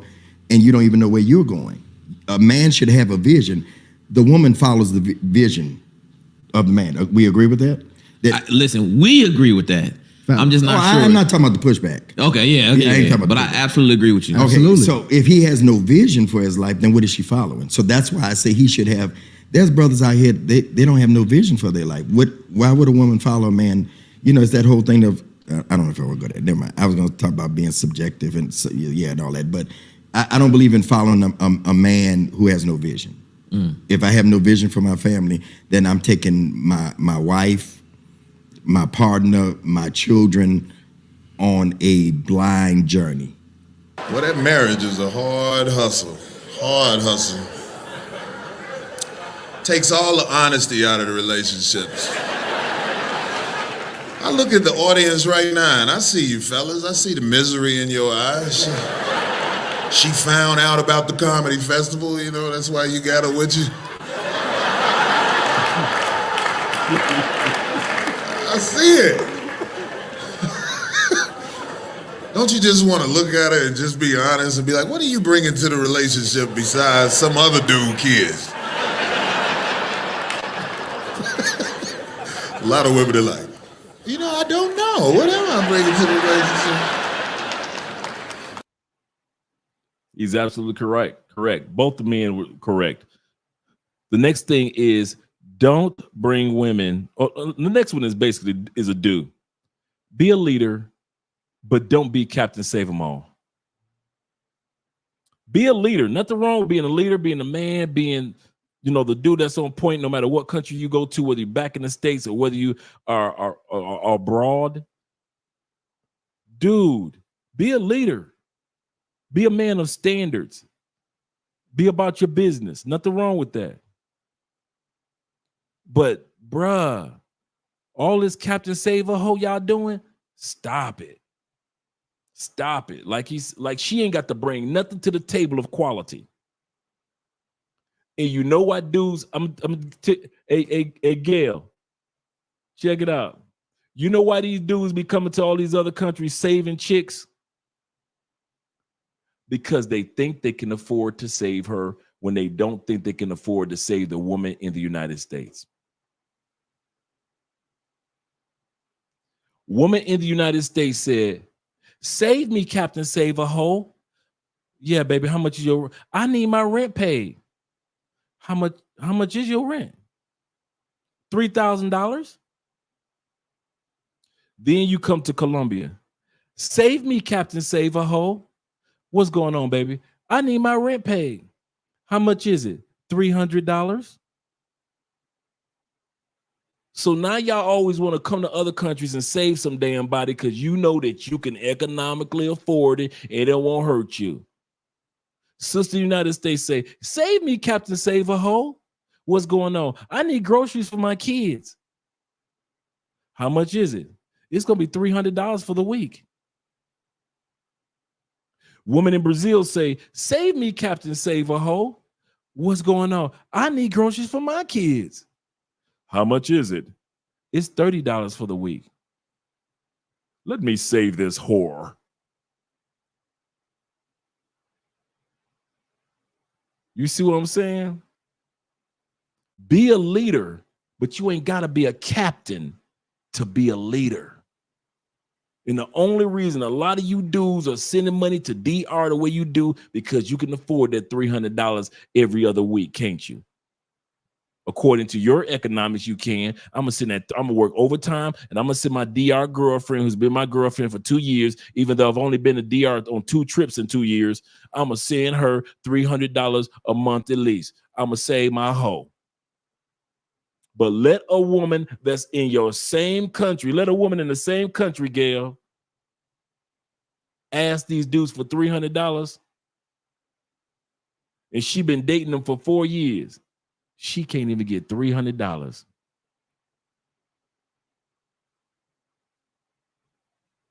Because you think you can. And then here's the part, check it. Then you guys try to blame it on the Americans' woman's attitude. Well, we give the women in other countries the money because they're appreciative. We give money to the women in other countries because the American woman got an attitude when we give it to her. Can we have barbershop talk and stop lying? You giving that money to the women in South America, in Thailand, in South Africa,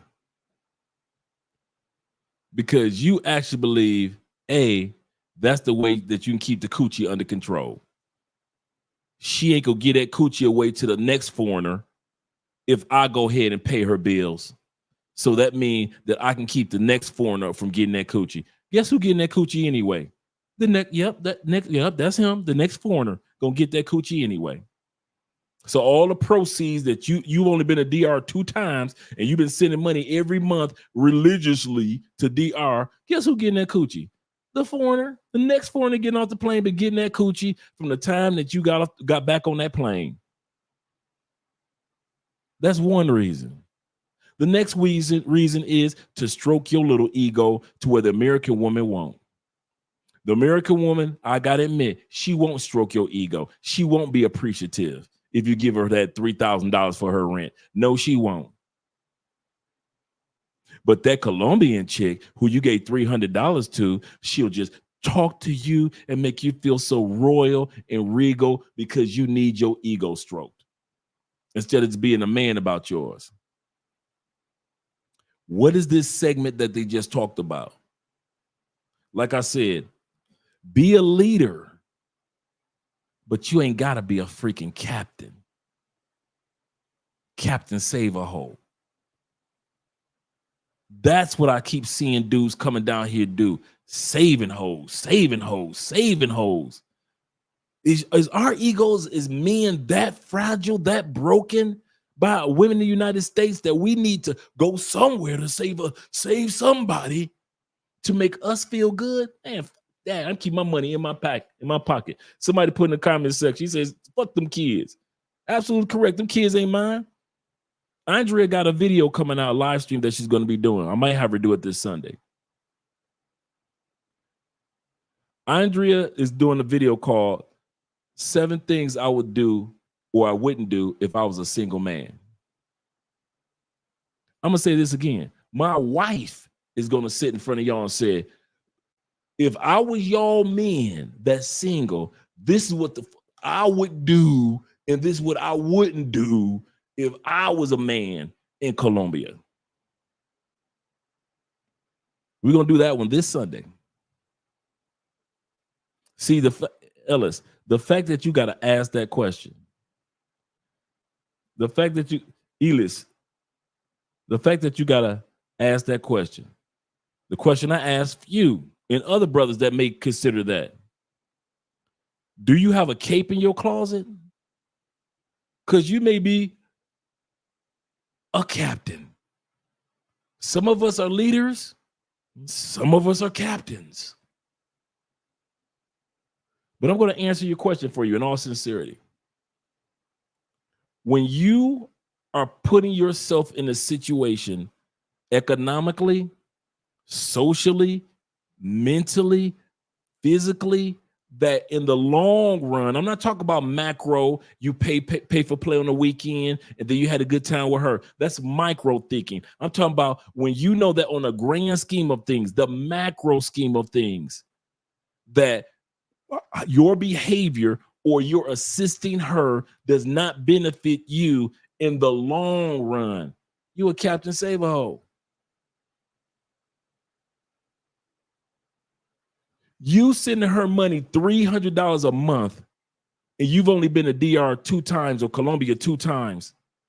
Does that benefit you in the long run? You in the long run. That benefits her, but does it benefit you as the captain in the long run? Secondly, would you had that same Captain Save-A-Hole behavior for the sisters in the States? Most dudes, no. They ain't saving nobody in the States. But at the same time, we'll hop our happy ass on the plane and save everybody in the damn village. Everybody in the village in every other country we go to. So when you notice, because I can't do this for a person, but when you as a man notice that on the grand scheme of things, the behavior that you're, or the pattern that you have with this woman does not benefit you in the long run, you need to say no and cut her off. Same thing goes for you guys that are trying to take pay for play women off the streets. Stop that. Stop it. She is not leaving the streets, bruh. Well, my cousin had a female, she was pay for play, and he took her off the streets. Don't you ever tell that story again about your cousin. That's gross.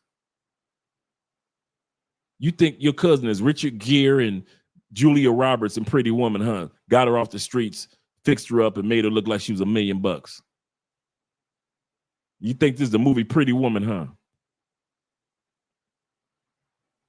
There are so many good women in these countries. Why y'all trying to rescue?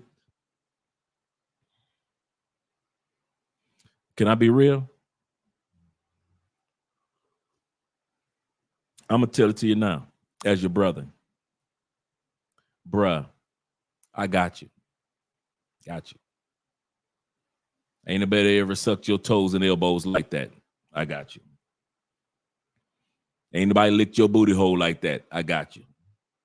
You think if you get you a regular Colombian chick, she ain't nobody gonna lick your booty like I got you. Bruh, I got you. You ain't never quaked and quivered like that when she sucked it from the, I got you. She pulled it from the back and I got you, bruh. I know what you feeling like. Ain't nobody gonna ever do that to you again, because that was the first time it happened to you in your life, and it ain't gonna never happen to you again. And you cried when you bust. I got you. She gave you an orgasm so strong you cried. Brother, I'm on your team. I feel where you coming from. And so you think that because she gave you the ultimate orgasm that she deserves to get rescued. I've heard some of you guys actually say this. Man, man, I done went ahead and I gave her $100 when I left, bro. Is she a pay for play? No, she just good people. How do you know? Because you know when I had my laptop sitting there overnight, dog, she ain't even steal it, dog. So I gave her $100 just to show her that, you know what? I'm thank you, beautiful, for being a real one. What the So you're telling me in the States that you was giving $100 to every female that came into your place in the United States, that she gave you the coochie that night, and you woke up in the morning, your television was still there? Did you give her $100? Oh, wait a minute. And this story I ain't heard one time. Over my 6-7 years of being here in Colombia, I've heard that story from several of you brothers. Man, I went on here and threw her $25, dog, real quick, because I know she had a shorty at home, dog. And because she didn't steal my wallet was sitting there the whole night, dog. The whole night. And she ain't take no money was missing. So I went on here and threw a few. You throw a woman a few dollars because she didn't steal from your regular? So you telling me when a sister in the States don't steal from you, she don't get $25 for leaving your damn wallet alone? You got the Mickey Mouse collectible limited edition wallet. straight from Orlando, Disney World. Ain't nobody touch your Disney wallet. Full of your money. And the sisters in the States couldn't even get a bag of J's, Funyuns, a Faygo Pop. She couldn't get no Better Made potato chips. Shout out to all you Detroit boys. You know what I'm talking about. She couldn't get none of that. But the Colombian chick, because the Venezuelan chick, because she didn't steal, she gets rewarded for sucking your ankles, and she didn't steal. I'm thinking to myself, like, is this real world? These you dudes be sound. You guys sound so sincere when you talk about it. I mean, you sound so sincere. It's not like you joking, like, man, listen, man, I went on here, she said she got 3 kids, man. I went on here and threw a few dollars because I see she got 3 kids, man. I went on here throwing, throw about $60, man. Plus, she didn't steal from me. My computer's still there. She ain't taking my passport, man. She a good one. She's a keeper. She's a keeper. You know how much coochie your brothers be getting in the States with women that got 3 kids, and you ain't never gave that woman no money for groceries? How many of y'all done gave money to a woman in the States for groceries just because she was a good woman? I'll wait. Maybe about 2 or 3 of y'all. We got 104 people here. Ain't nobody gave up no free proceeds because a woman had a moral, because she got morals. But then you want to come to Colombia and do that? Man, no wonder these Colombian females in Medellin be getting over on y'all. Girl, you ain't got to steal from them. Them dumbass Americans will give you money for not stealing. What? Mm-hmm. They give you money for not stealing, girl. That's how dumb Americans and Canadians are. For real? So if I leave his computer alone, girl, he's not a girl. I'm going to tell you now. Those American men, they not leaders, they captains. What? As long as they think they saving you from some shit, girl, don't say nothing. Don't say nothing. Just leave their computer alone and watch them go into their wallet to try to save you, girl. Girl, I'm a lie like girl, you know you ain't got no kids. I'm a lie like I got some kids so he can have something to save. That's how Colombia wouldn't be doing. They go on their WhatsApp and be like, girl, this nigga is not a leader. He is a captain. Sin. And I mean it. I'm not joking. I'm not being facetious. I'm straight serious. These tales have happened over and over and over again. And guys talk about in the WhatsApp with sincere hearts. Yeah, man, I went on ahead and gave her like $75, man, because she looked out for her brother. Yeah, she cooked breakfast for me. When the last time y'all gave an American woman $1 after she got the few that can cook? When was the last time you gave an American dollar, a woman $75 because she could cook? What part of the game is this? What part of Simp Nation is this? And some of y'all we got 103 people in here. That means that was one person that heard me say something that triggered him in regards to the truth. Some of y'all plan on sending some money by way of Western Union and MoneyGram tomorrow morning, if not after this live stream. Y'all think I'm crazy? Oh, y'all thought y'all come to this channel and we could all lie to each other like you go to on WhatsApp groups and all and those other channels. We could all lie to each other. This channel is for truth tellers. And the truth is, Colombian women, when you get back on that plane, these are the stories that I hear and the stories that my wife hears. And the laughter ensues.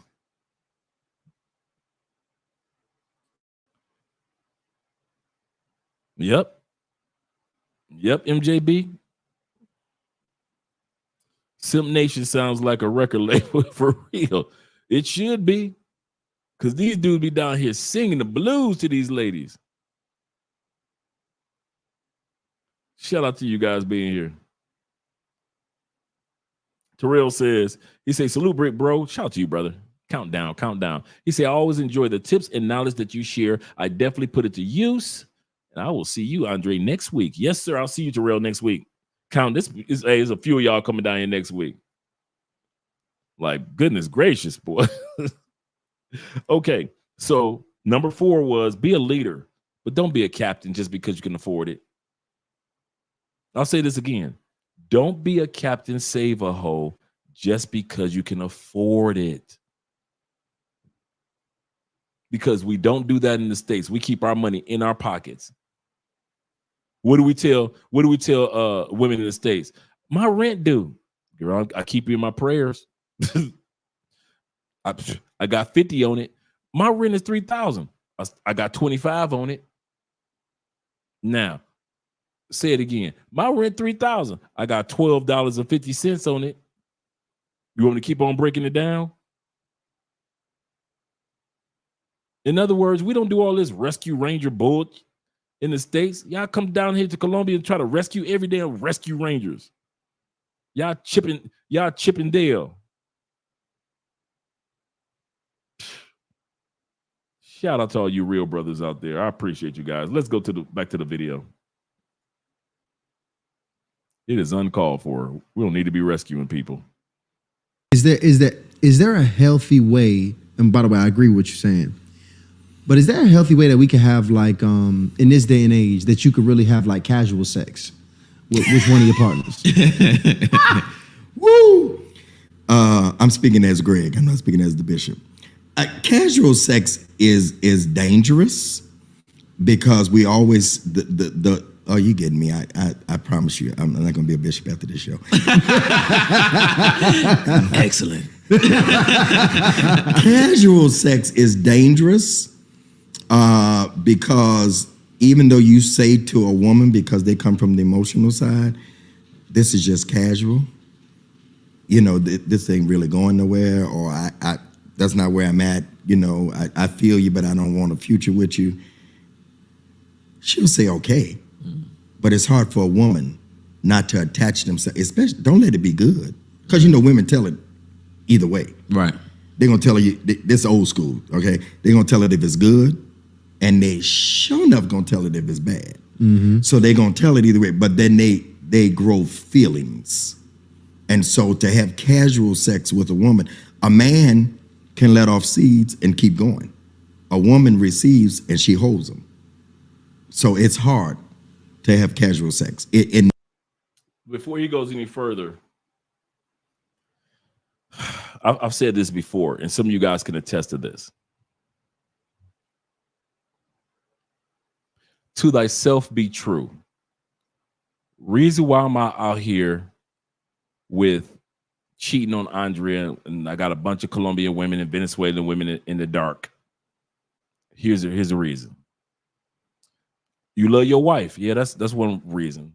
You want to be faithful to your marriage. Well, that's another reason, because there's a lot of dudes that want to be faithful and want to love their wives, but they're out there slinging like crazy, right?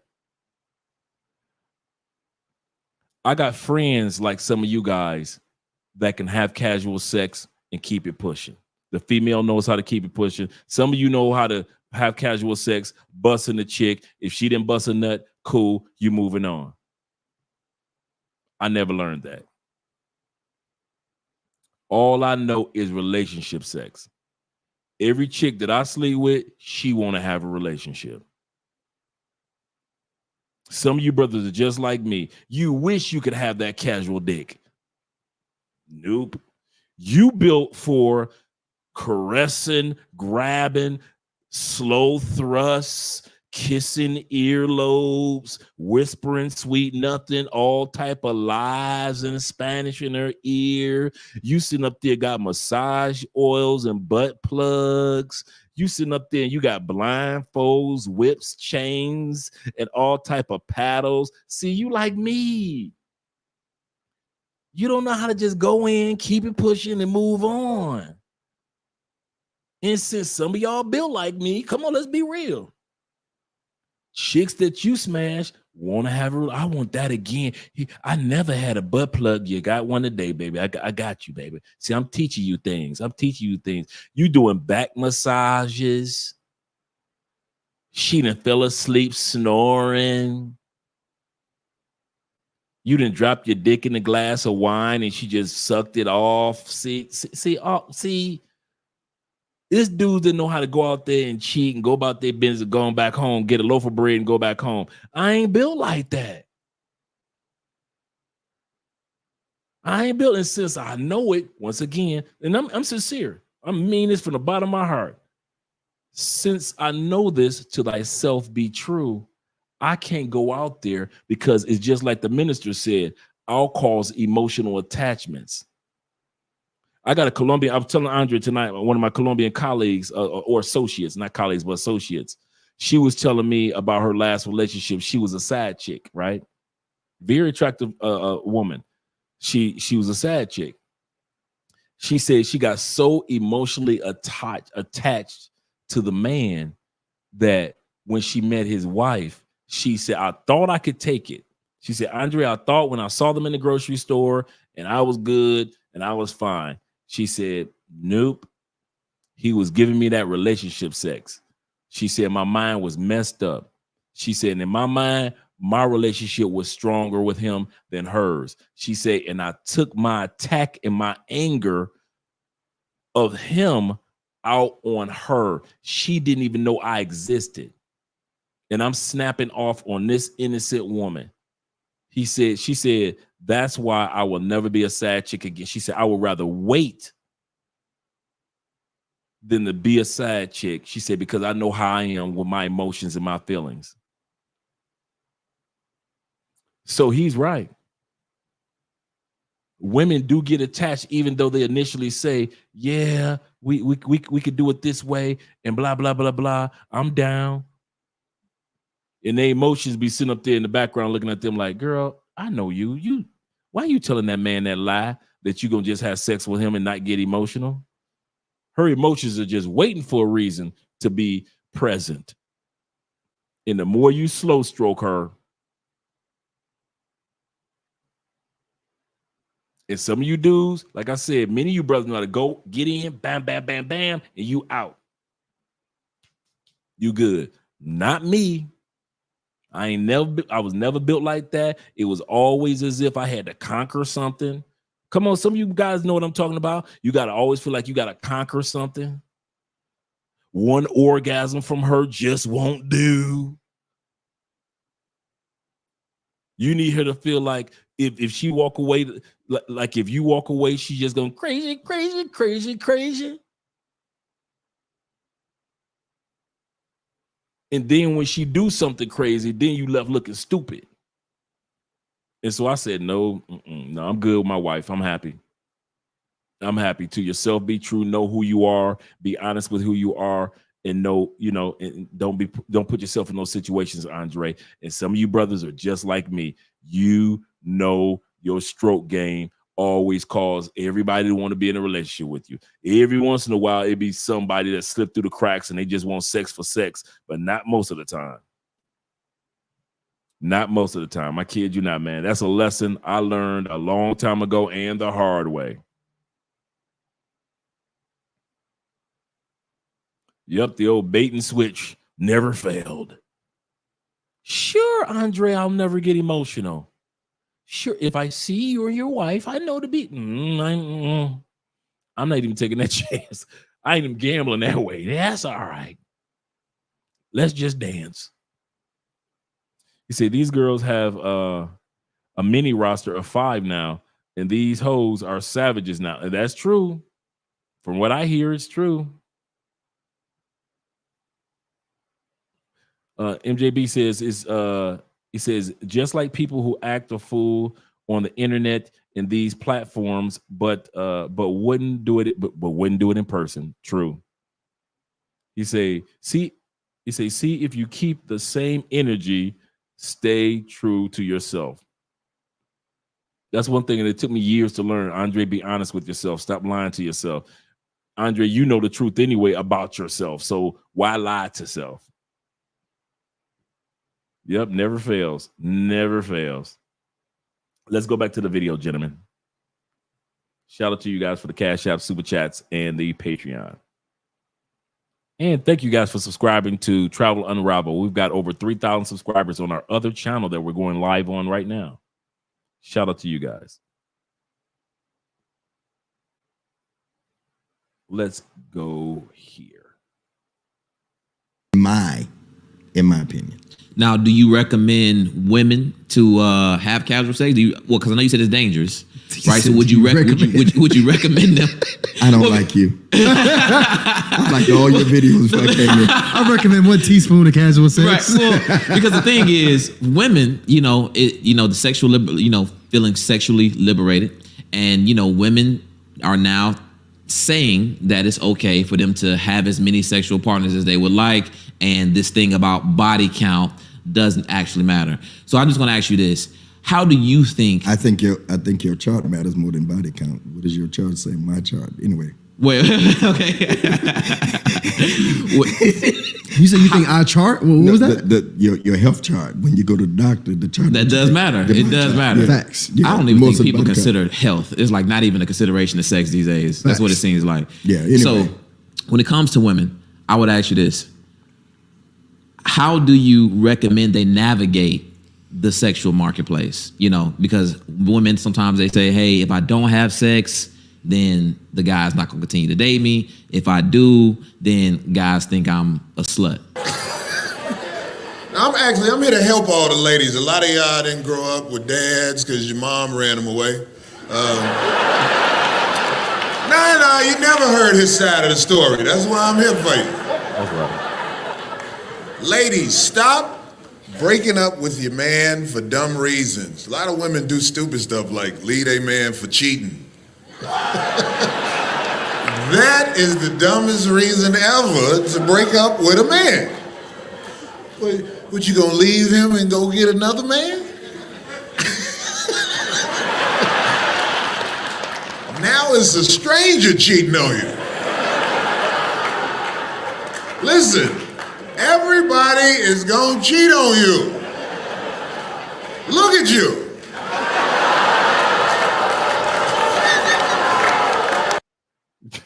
Shout out to Corey. Corey's correct. Say, well, you looking like he said, like he just described, could happen. Let's get to these super chats. My man, Mr. Smith Jones of the Jones family. He says, you forgot about the incense and the short stroke game. Yes, sir. Oh, the incense is a must, including the slow jams. Man, I'm telling you, man. Yeah, I'm you know what makes me feel good? I won't even lie to you. What makes me feel good is that I am in love with and attracted to Andrea even more now as time has gone on than even last year or the year before. It's just that our love and affection and happiness with each other grows over time because we've had we've had storms that we've overcome together. You know, when you first together and you ain't never really went through anything together as a couple, but y'all in love. But now we've gone through storms of life together. It has brought us even closer to one another. And I just don't want to, I don't need no interruptions, man. I don't need no interruptions. It's hard to get a good woman. Ultimate Warrior in the building. Shout out to you, brother. From the A. He said, been stacking on monk mode. Get your money up, player.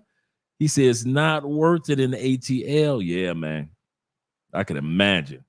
And from Brother Down Under, he said, just for the support of the channel, It feels so lovely to be here tonight. What a beautiful gift. Just for the support of the channel. With the $5 Australian. Shout out to you, brother. Corey Holcomb is the man. I've been a Corey fan from day one, man, for a long time. Him and Gary Owens from back in the day. Shout out to Ultimate Warrior. Let's get back to the last portions of the video for you gentlemen. Well, see, the reason I say that number is because of what's happening, social media, right? What's happening is odd. Women are actually going on camera and they're randomly getting interviewed while intoxicated in most cases, it looks like. and they're answering these questions, and these are the type of numbers that they're saying, which is insane. And Bishop, look, listen, I went to college. Watch it. This is real, right? It's not uncommon for each semester a woman to rack up about 3 guys.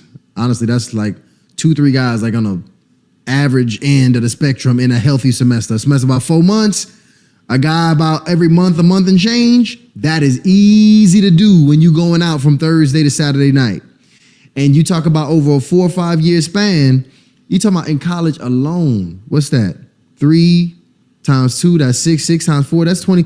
You could easily rack up 20 to 30 bodies in college. And like, this is something that's I don't know if it's really talked about from that, in that like very practical manner, but it's something that happens, and it is happening. So women will never settle for that good dude that want to do right by them? We got that part of the conversation. I don't think women are used to rejection. Men are used to rejection. We can take a no. We get it all the time. Right. And it doesn't matter if we get rejected. We still gonna get with somebody. There's so many daughters growing up that are born to be dropped off. What do you mean? Born to be dropped off? What does that mean? Pull up in front of their house and be like, well, I had a good time. I see your kids looking at me with like, hey, she coming up now. You know, there's too many girls like that. So even if we don't get the one we want, we gonna get one. Absolutely correct. Absolutely correct. You know how many Rihanna's I've dated in my life? How many Holly Berry's I done ran through? How many Beyonce's lookalikes I've ran through? Man, please. You ain't got to get the one. You just got to get one that look close enough to that one. Yes, it's like that. It's like that. Take it from me working at on college campuses. Yeah, it's like that. And they just, in the older students that's over 20, they just don't be sleeping with the other students. Staff members are included in that number. Believe you me, staff members are included in that number. Shout out to my man Uriah in the building. And thanks once again, Uriah, for the donation earlier to the house fund, to the housewarming party. He said, salute to Dre in the chat. He said, late to the party. He said, but been listening on the road. All good advice. Support Black male media. Thank you guys for your support this evening. Let's get back to the video. I know, you guys are going to be working tonight, so I don't want to hold you guys up. Almost 6 figures herself. She's an editor for a big media company. She drives a wonderful car. She has all that herself. So you can't impress, brothers, you can't impress a woman that's already doing something themselves. Now, this is what I cannot agree with the pastor on. He said, brothers, you cannot impress a woman that already has something. You cannot impress a woman that already has something. You don't need to when she get horny. Broke Keith down the street will be breaking in. He's talking about his daughter. No offense to his daughter. I don't know this brother's daughter. She says she got a great career, own car, own place, everything. She's doing great for her life. And I'm glad to hear that for the sister. But there are other women that are like his sister. Like his daughter on the economic scale, doing great. But just like the song says, when you think you're lonely now, when those needs come out to feed, women don't care about how many degrees brother, I'm telling you, they don't care about how many degrees they got, how that car looks while it's sitting in the garage. They don't care nothing about how big their kitchen is or how many bedrooms they got. They don't care about if they got a California king in a swimming pool out back.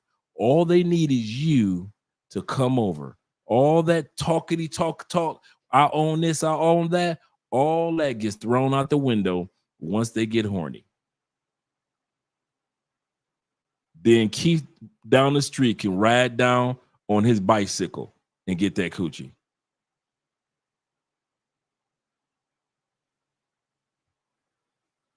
She got a PlayStation and an Xbox in her house for Keith down the street. Yep. Good call, Twan. Men in prison can impress women. You say men in prison can impress women that have everything. We all been seeing it on social media for like the last couple of years. Women would post a photo of a guy that's in prison, that's locked up in his mug shot, and they'll drool all over it. Oh, baby, I'll send you money to your commissary. Baby, when is your visiting day? Blah, blah. We're talking about all these boss chicks that he's talking about that his daughter is. Like I said, I don't know his daughter, but I'm talking about women that are like that have things. When he says you can't impress them, that I truly disagree with. All it takes is being a dude that you'd have been to the gym for a little while. You can roll up on these chicks on a bicycle and they will give it up to you. Let's get back to the video. Because her value is here. Right. Already. She's looking. And that's what I say to women all the time. Increase your value so you increase your pull. Where you are is who you're going to pull. She lost her value because of the few things she did. Just she very didn't even quickly. know it. And didn't even know it. Have no idea. Have no idea. Because to another man, that'd have been okay. But because of your value and your standards, we have no standards. We have no deal breakers. We say we have deal breakers, but we break the deal. You can't have deal breakers and break the deals. Okay, there is truth to that. And the number aspect, but I feel like you might not get the girl you want. Like, yes, you'll get a girl, but how many good women have you lost that you regret? I have never lost a good woman. I disagree with I that. have never lost a good woman. All of the women that I was able to be with, I knew I was going to get them. As soon as I saw them, I was like, this is an alley-oop right now. It's an alley-oop. I see the struggle in them. That's what I chase strugglers. At least Corey being honest. Corey says, I chase strugglers. And so do a lot of guys that come to Colombia. That's the next point. Remember, be honest with her and be honest with yourself. You like to chase strugglers, bruh. Some of y'all gonna go to Brazil and y'all gonna marry a struggler. Some of y'all in relationships in Thailand with strugglers. They don't bring nothing to the table. They can't even cook grits like my man Richie Mack girl. Struggler chicks. You know it and I know it. It's dudes that are in the States that don't attract nothing but strugglers. At least Corey is man enough to sit back. IQS. We're going to come to that in a second. At least Corey's willing to sit back and say, listen, I like struggle women. And there are some attractive women that are strugglers, whether they be in the States or out of the States. But at least admit, guys, many dudes that be hollering passport bros, man, y'all ain't going for no quality women. Many dudes, not all, but many dudes, they love struggle love. They love going to DR and finding the hottest broke chick that they can rescue, that they can find. Like I said, many of us are leaders, but the rest of us are captains. Captain save them hoe. Captain save that hoe. Got to save somebody. Always got to go to DR and save some damn body. Always got to come to Colombia saving somebody. Brazil, you always got to save some damn body. Women that don't need to be saved will walk past you in droves in these other countries. But y'all will sit back and look for the one chick that you need to save. Be honest with yourself and be honest with her. The honesty to yourself is you like strugglers. Be honest with her. Girl, I need you to be a struggler. Because some of you dudes are attracted to that. And that's all you're going to attract to the end of your days. And you know it, and I know it. You're going to fall in love with a struggler. You're going to marry that struggler. And you might be doing good for yourself. But you're going to always have to rescue her struggling ass. You know it, and I know it to the end of your days. Shout out to my man, International Quiet Storm in the building. He said, Kendra looks like a Thundercat without me, bro. Oh, she looking like Lion No. Like Lion No, girl. Ooh, I was thinking to myself, like, Kendra, you really need to go ahead and keep your makeup game up. I understand, girl. Thank you, Kendra, for all the episodes that you wore makeup. Thank you for wearing makeup on Kevin Samuels. Thank you for wearing makeup on every interview you've done. Because goodness gracious, does not Kendra look crazy? Let's go back just a little bit to see Kendra. Kendra looked like a hot ass mess. No wonder her boyfriend is just a regular everyday dude. Kendra looking all her age plus. I don't know how old she is. If Kendra is 42, Kendra looking all of 51 right there. All of 51. Why you gonna come on camera without no lip gloss on? She ain't got no face cream on. She just said it is what it is. She 44.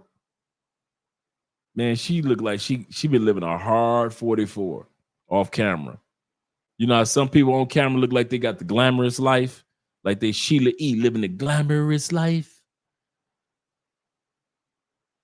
But in real life, they've been living hard. She looked, just her face looked like she been heartbroken too many times. With the Wookiee waves, for real. Okay, Kendra, I still love your sister, but God damn, don't you ever get caught on camera like that again. That I was able to be with, I knew I was gonna get him. As soon as I saw him, I was like, this is alley-oop right now. I see the struggle in him. That's what I chase strugglers. The brother said chase strugglers. We hear that conversation a lot. I'm gonna ask you this. I don't believe in 50-50. Why though? Why do you feel if a man want to lead, lead. You want to lead. You want her to listen to you. You want her to be subjective. You want to be the visionary. You want to lead. Then lead with the money too. Don't just lead with sex. Lead with everything. Yep. You want to be the man. Be the man. Lead. She wanna do other things. She want an extra car or want to be the person saved for vacation or just do some other things around there. That's fine. But I think the main bills should be the man. So paying the bills is a form of leadership. It is. That's my opinion. While you're over there cooking up something. No, I like that. Yeah, I like that. Yeah, lead. We want to say the man is the leader. I want you to listen to me. I believe that a woman listens to a man less if he's not leading by paying the bills. Why do I have to respect you? If I have to help share, then I should help share in the decision and everything else. So lead. Brothers lead. Because the guy's not with them, so is there any accountability to the They're man a single mom that left because that their family? opinion is more important than being with the person that they had kids with. What do you mean by that? Just think about how many women grow up the kids grow up just with their mom. Like if you really think about the statistics with that, something is really wrong. And when you think about what's wrong, why isn't the man in the house? The government is part of it because they give the women tools against the man, but don't give the man tools against the women. So it's like we're being assisted by the government to split the families. Here's the deal, though. That's COINTELPRO right there. I agree with that. Only thing that I don't agree with is you're giving a lot of the accountability to the woman of the family. It takes the man to be a part of the family, too. So if he's helping her create the child and he doesn't stick around to help raise the child, that's his fault. It's not her fault. No, if you're a woman and you want to keep the man that you had a baby with, you have to bow down. You have to bow down. You are not in charge here. What are you talking about, Corey? You have You're to trying bow to make down. me upset. Bow down. She's trying to make me upset. I'm not going to let Do you have kids? I don't have any kids. Obviously. You gotta bow down to somebody. You ain't got no kid. That's what I'm saying. It's like you're not going to bow down. No, I'm not. But I don't have enough money to raise my child with or without the guy. Right. So money, you'll have kids raised with money. Okay. So that's the end of our video right there. But You guys are killing Kendra. Kendra got he said that 87 Bobby Brown, a new edition part. Mr. Telephone Man, there's something wrong with my line. Mr. Telephone Man, something wrong with my line. $1 number. Click every time. Y'all wrong. Y'all wrong. Oh shoot, that is so funny, man. That is so funny. He said Kendra took off the wig. Oh my God, Kendra took off the wig. I missed it. Oh, that's funny. Yeah. Oh, yes. Now that Ebony's pregnant, Ebony K's gotten pregnant. Gonna have a half white baby. Man, listen, you know Kendra going that route. You know Kendra going that route. Yeah, that's that Johnny Gill.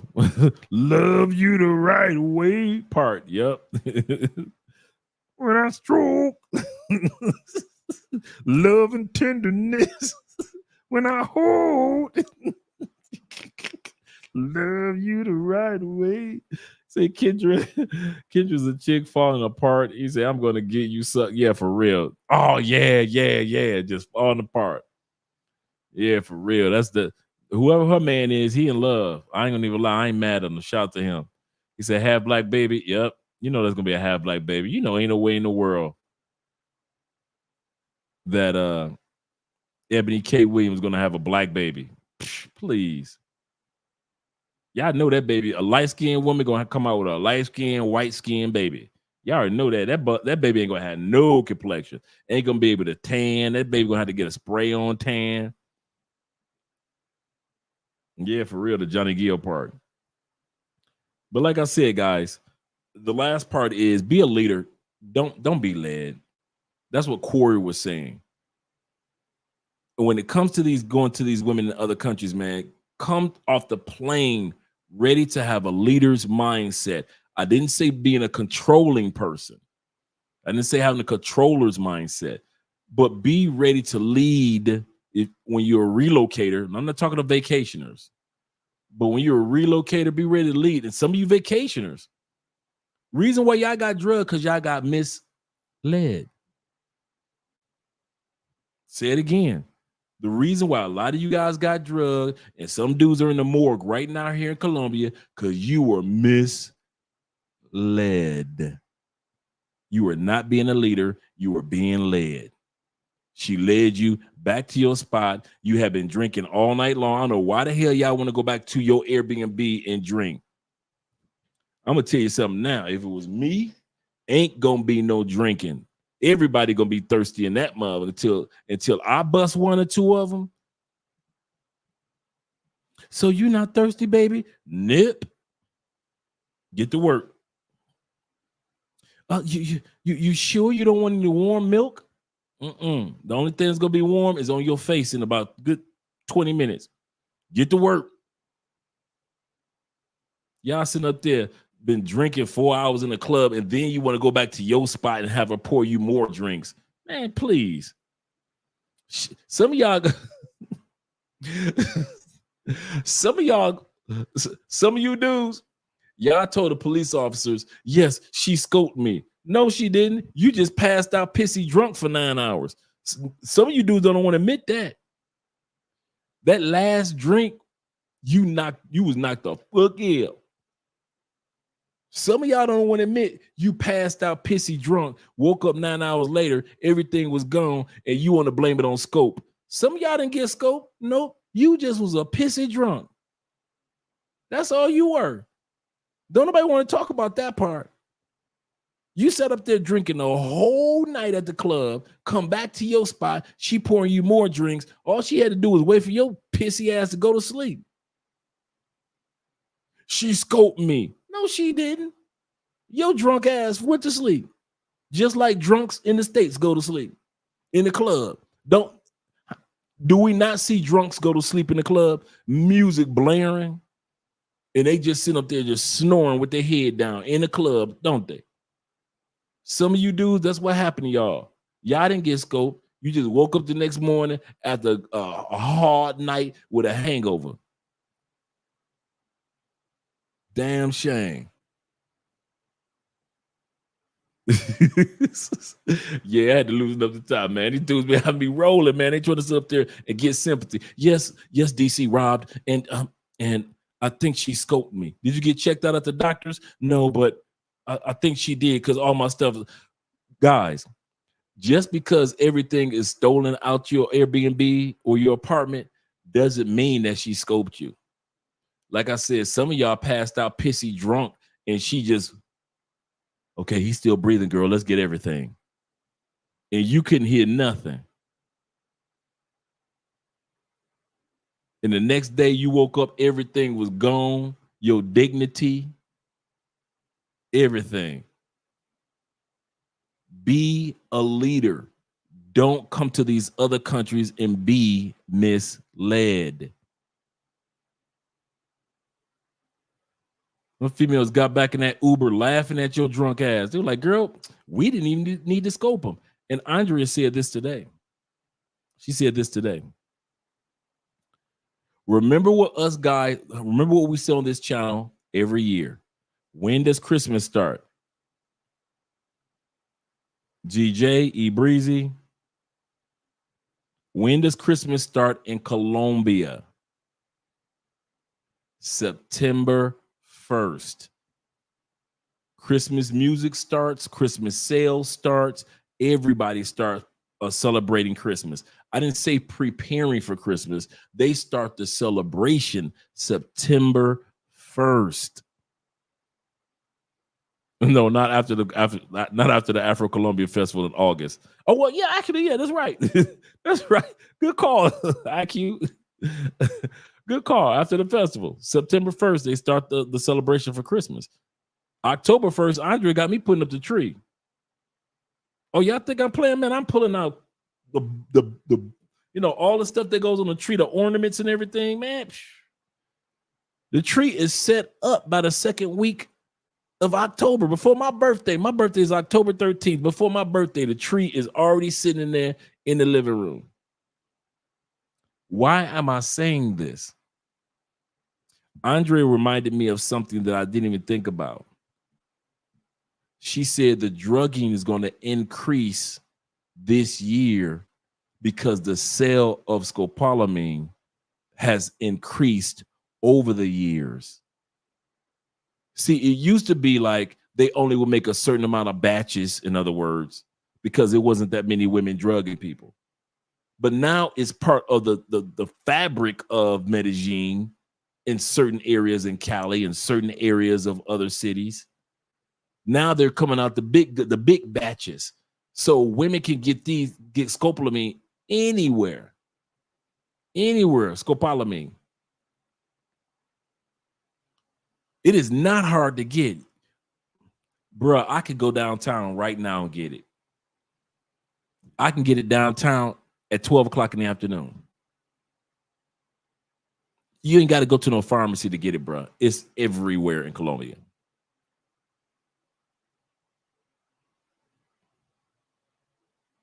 So when I mentioned to you guys, be careful after September 1st.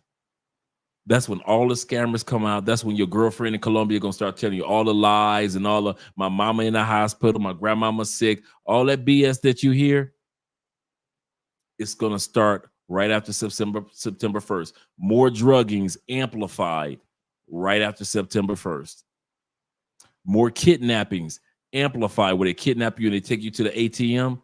That's gonna happen after September 1st. What was last year, all the major deaths of foreigners and the drugging of foreigners happened when? After September 1st. We warned you guys last year. Watch your back. It's women. There are women in Colombia that you were dating in January. Don't plan to drug you until after September 1st. I mean it. There are women that you just kiki cat. You've been kiki cat since January 2nd. She show you around here. She take you there. Your trust factor and your guard is so down. She don't need you now. She don't need your money now. The few little dollars that you give her, she cool with. Wait until September 1st comes. That's when the scammers come out. That's when the ones that drug the guys come out. That's when the kidnappers come out after September 1st. And you're going to be looking like, but baby, not me. We've been 6 months of love. 6 months of love, girl. Why would you do this to our love? Christmas time. That's why she did it. That's why she did it. Now, are most Colombian women like that? Nope. 97% of Colombian women don't even think like that. They could care less about us. They don't even care about us. There are Colombian women that don't even talk to foreigners. It's like, I want my man Colombian. They don't deal with no foreigner dudes. The most they'll get from us is a dance. That's it. There are a lot of Colombian women that do not deal with foreigners. You know, they crazy in their country. So, but the few that do and will, guys, look out for them. I kid you not. Look out for them. Shout out to my man E Breezy. He said, wait, you can buy scope? Yeah, you can buy it in a store. The streets is everywhere. They got scope everywhere like you got palm trees in Florida and California. It's everywhere. It's not like this secret undercover location where you have to, man, please. It is not. Why do you think some of these young ladies that are 22, 23 have access to it? 25, 26 have access to it. 19-year-olds have access to it. It's nothing. It's a plant that grows. Literally, it's a plant that grows in Colombia.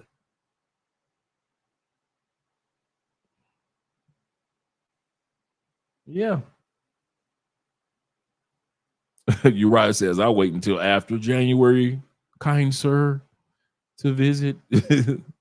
It's not that bad, guys. I've never gone through it. All the guys, I only know one guy that actually it happened to here in Cali, Colombia. All the 40, 50, 60, 70, 80 of us here that live here, we don't go through that. And I mean, I'm serious. We don't go through that. We got a whole WhatsApp group. Ain't nobody ever put it in the WhatsApp group. Not just our WhatsApp group, but we got a Cali WhatsApp group of us Cali brothers. Nobody goes through that here. So most women here, but the ones that many guys like on the east side Cali girls. Okay, we'd be like, all right, you want to go over there and deal with them chicks? He said, why do we keep perpetrating as passport bros? These are they are predators that come to Colombia. That's it. If you are coming to Colombia as I'm gonna tell you, I was saying this to Andrea, and we were having dinner with our neighbors. We got some neighbors upstairs that are part of the WhatsApp group. They're from the States, and we just so happened to move into the same building that they had been in for a couple of years. So we were having dinner last night, and we were talking about the fact that in the States, you know, one of the reasons why a lot of guys don't go to the clubs anymore, or guys like me didn't go to clubs anymore, because they don't dance in the clubs in the States like that anymore. So if you ain't looking for no hookups or looking for no ladies, why go to the club?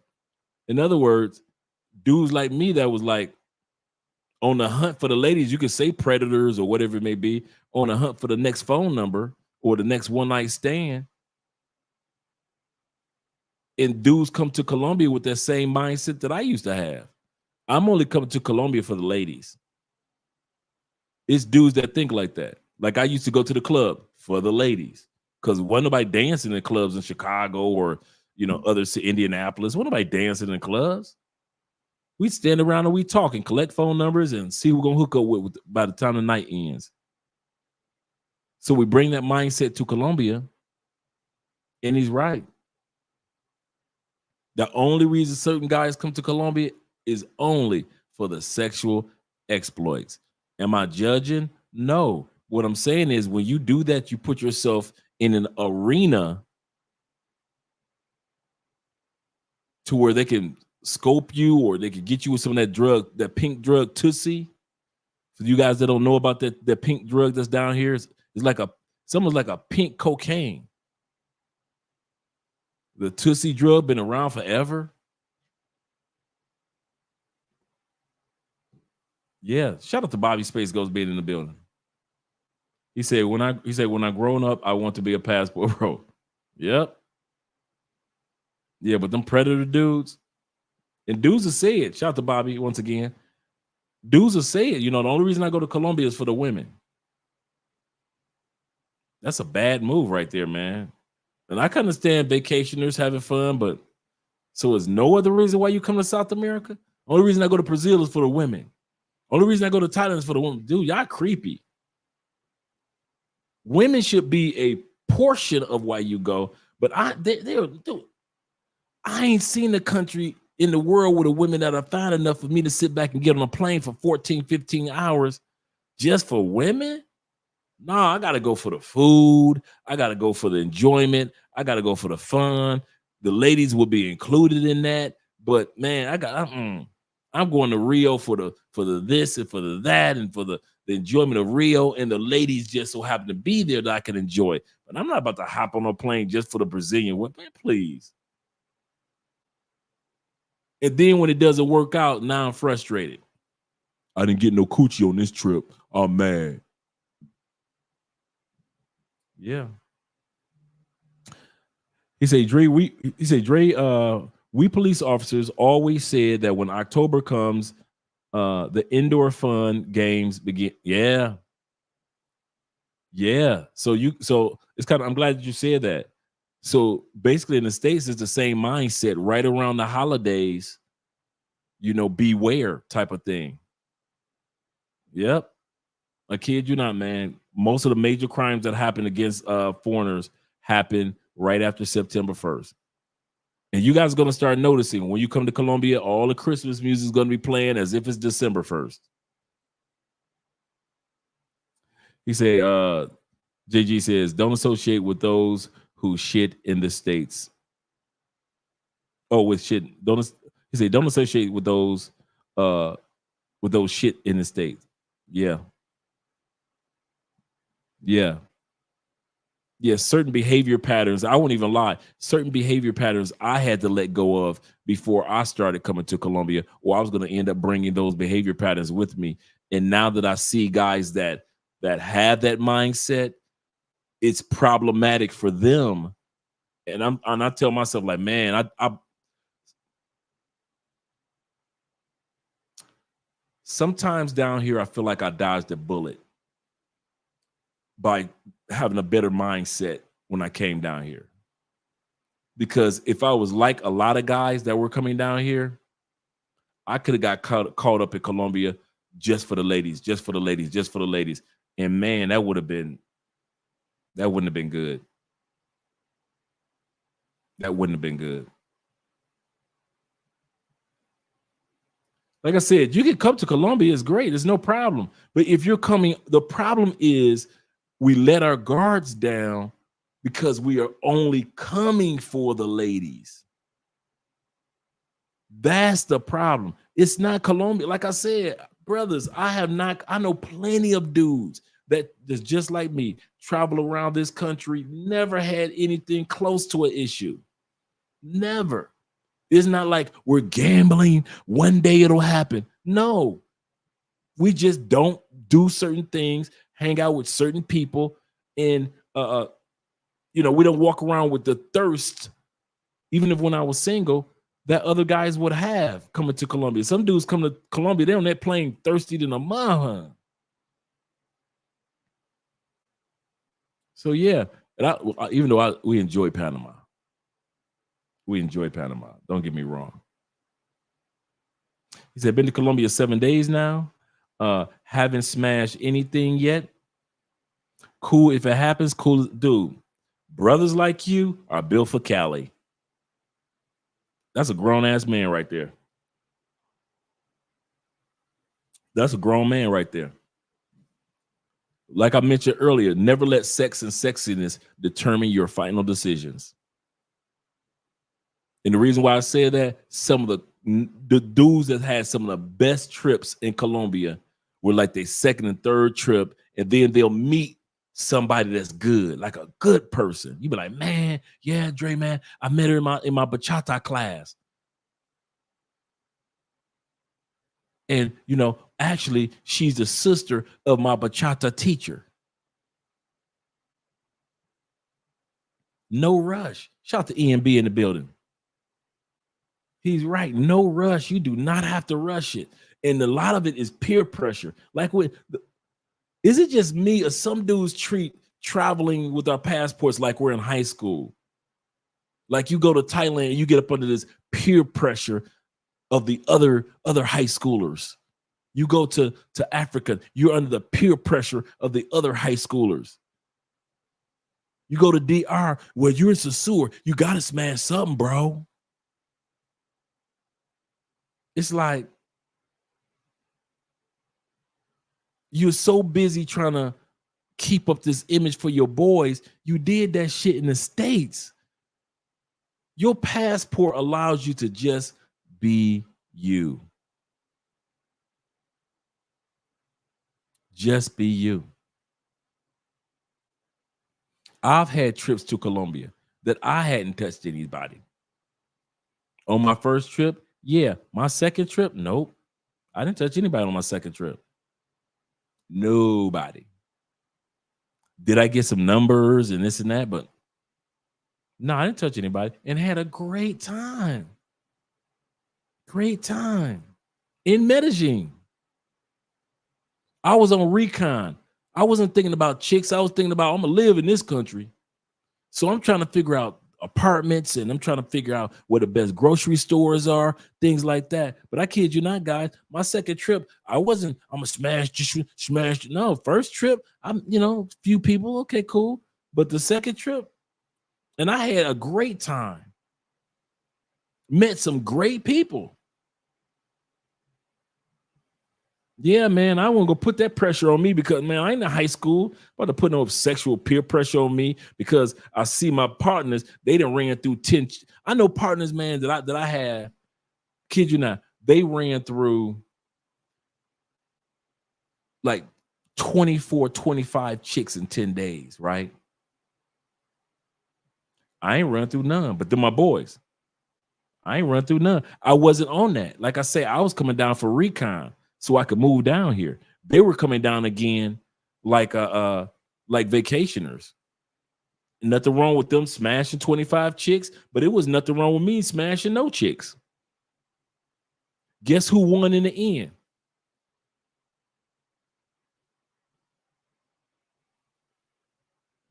You see where I'm going with that? I've lived their journey before. They haven't lived mine.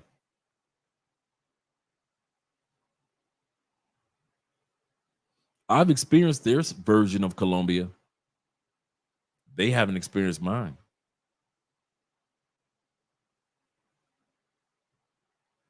A lot of times, a lot of you guys don't realize, some of you dudes that are patient, you get the last laugh.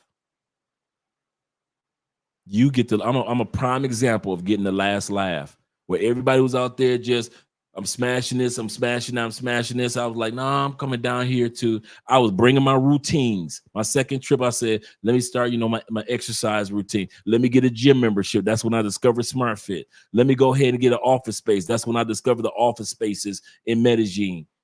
Let me do all this other stuff. I could be on that 25 chick journey, but I want to live here. So now I got to start looking around on how do you get an apartment and how you do this, because in my heart, it was Medellin. I haven't been to Cali yet.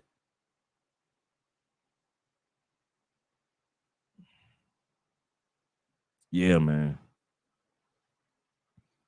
He said, worldwide, I always want sex, but I'm not going to travel around the world for it. That's a good way of putting it. That's a good way of putting it. That's how I was. The want is there, but the use it as a distraction. No. Fadi's in the building. Shout out to you, brother. with the $5. He said one of the most important weapons a person can possess when traveling is self-awareness. True. He said you have that and you can adapt to any location. This is definitely true too.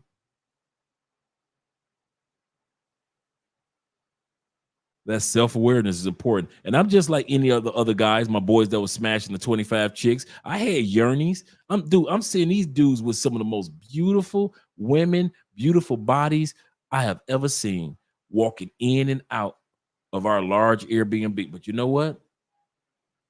I'm on a mission. You don't want none of this, Dre? We sharing, bro. You don't want none of this? Like that was sharing a chicken wing. You sure you don't want none of this, Dre? I got 3 right now. I can share 1. I got the twins coming through later on, Dre. You sure? All right, bro. If you want anything, dog, you want anything, I got you. But I was cool. Kid you not.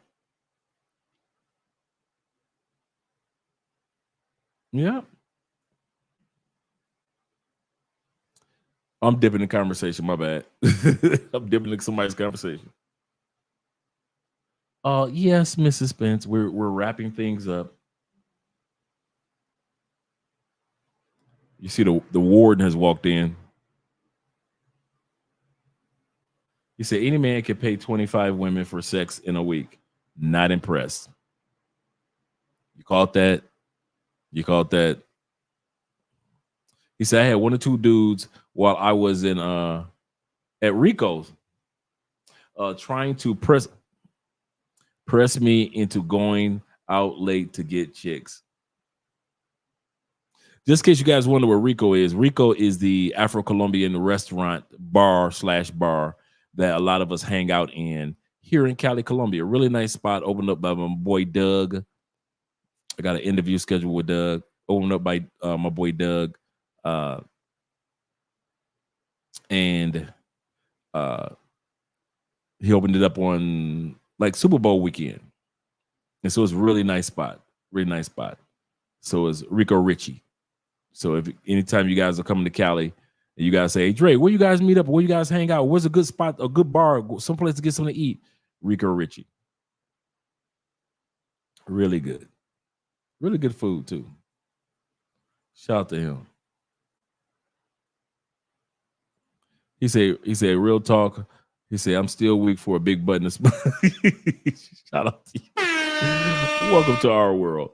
I'm about to head out, guys. Let me make sure I hit the super chats and everything because Andre and I have a doctor's appointment in the morning. Just doing a checkup on my throat since the surgery. And they're getting me a voice coach to make sure that I'm up to par. So I'll be seeing you guys tomorrow night. And we got a great topic, great show for tomorrow. Then I'll be seeing you Saturday and Sunday as well. Once again, this is Andre of Andre and Andre's Love Crossing Borders. Hope we were able to help you out in regards to the do's and don't of dating when you're traveling, especially for us guys that travel to Colombia and parts of South America. I'm out of here, guys. Talk to you later. Let me get this outro going.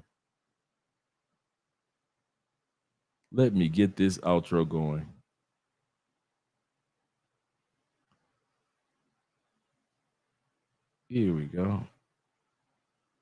Let's see right there. Right there.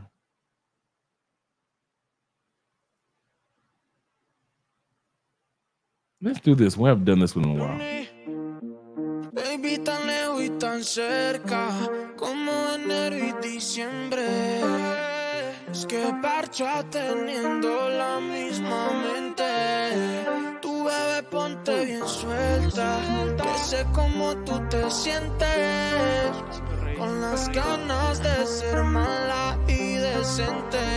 En la madrugada te encanta, cuando el bebé tuyo a ti te canta. En la madrugada te encanta, eres exótica como Fanta. En la madrugada, tú conmigo baby toda la noche. Sé que estás traga, yo también espero que se note. Yeah, yeah, baby, presiento que tú eres lo llamado felicidad. Que hasta la cama la ponemos a temblar. Tus padres hablan, pero no saben nada más. Lo que tú sientes conmigo, la adrenalina, baby, dándote casico, yeah.